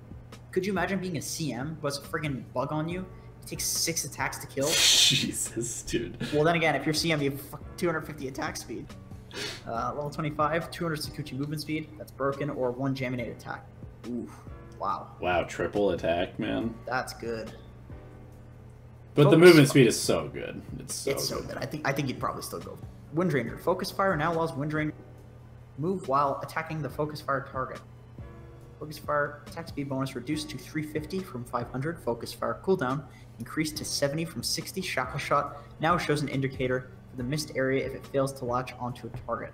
So people just can't bitch about Shackle Shots missing, basically. Level 10, 30% Windrun slow. That's pretty good. We've seen that in action. Or 1.75 mana regen. Pretty mediocre. 15, 90 power shot damage, or 75 attack range, all mediocre. 20, 25% cooldown reduction, or Windrun grants invis. We've seen that in action. That's the same one. Oh my god. Level 25 is 20% mini stun, focus fire, or 1 shackle shot target. What? What the hell?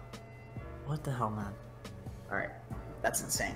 The mini stun could be so good because you're just going to you're going to mini stun people. Yeah. Yeah, 100% of the time. It's like, well then again, I guess you need it more attack speed now because you get less attack bonus. But anyway.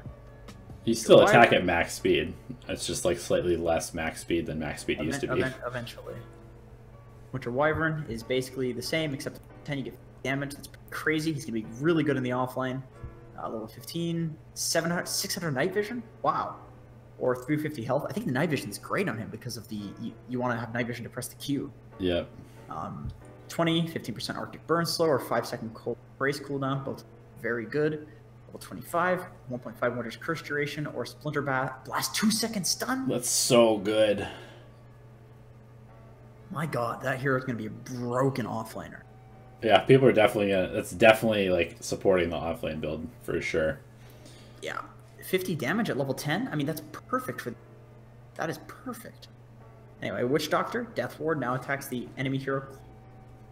I mean, it should have been like that in the first place. Yeah. Level 10, 5 armor, 75 damage. Offlane Witch Doctor incoming, 75 goddamn damage.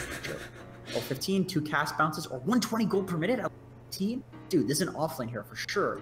Level 20, 1 Maledict tick, or 125 Death Ward attack range. Both of those are very good. Level 25, 1.5% max HP, Voodoo Restoration, that's definitely good.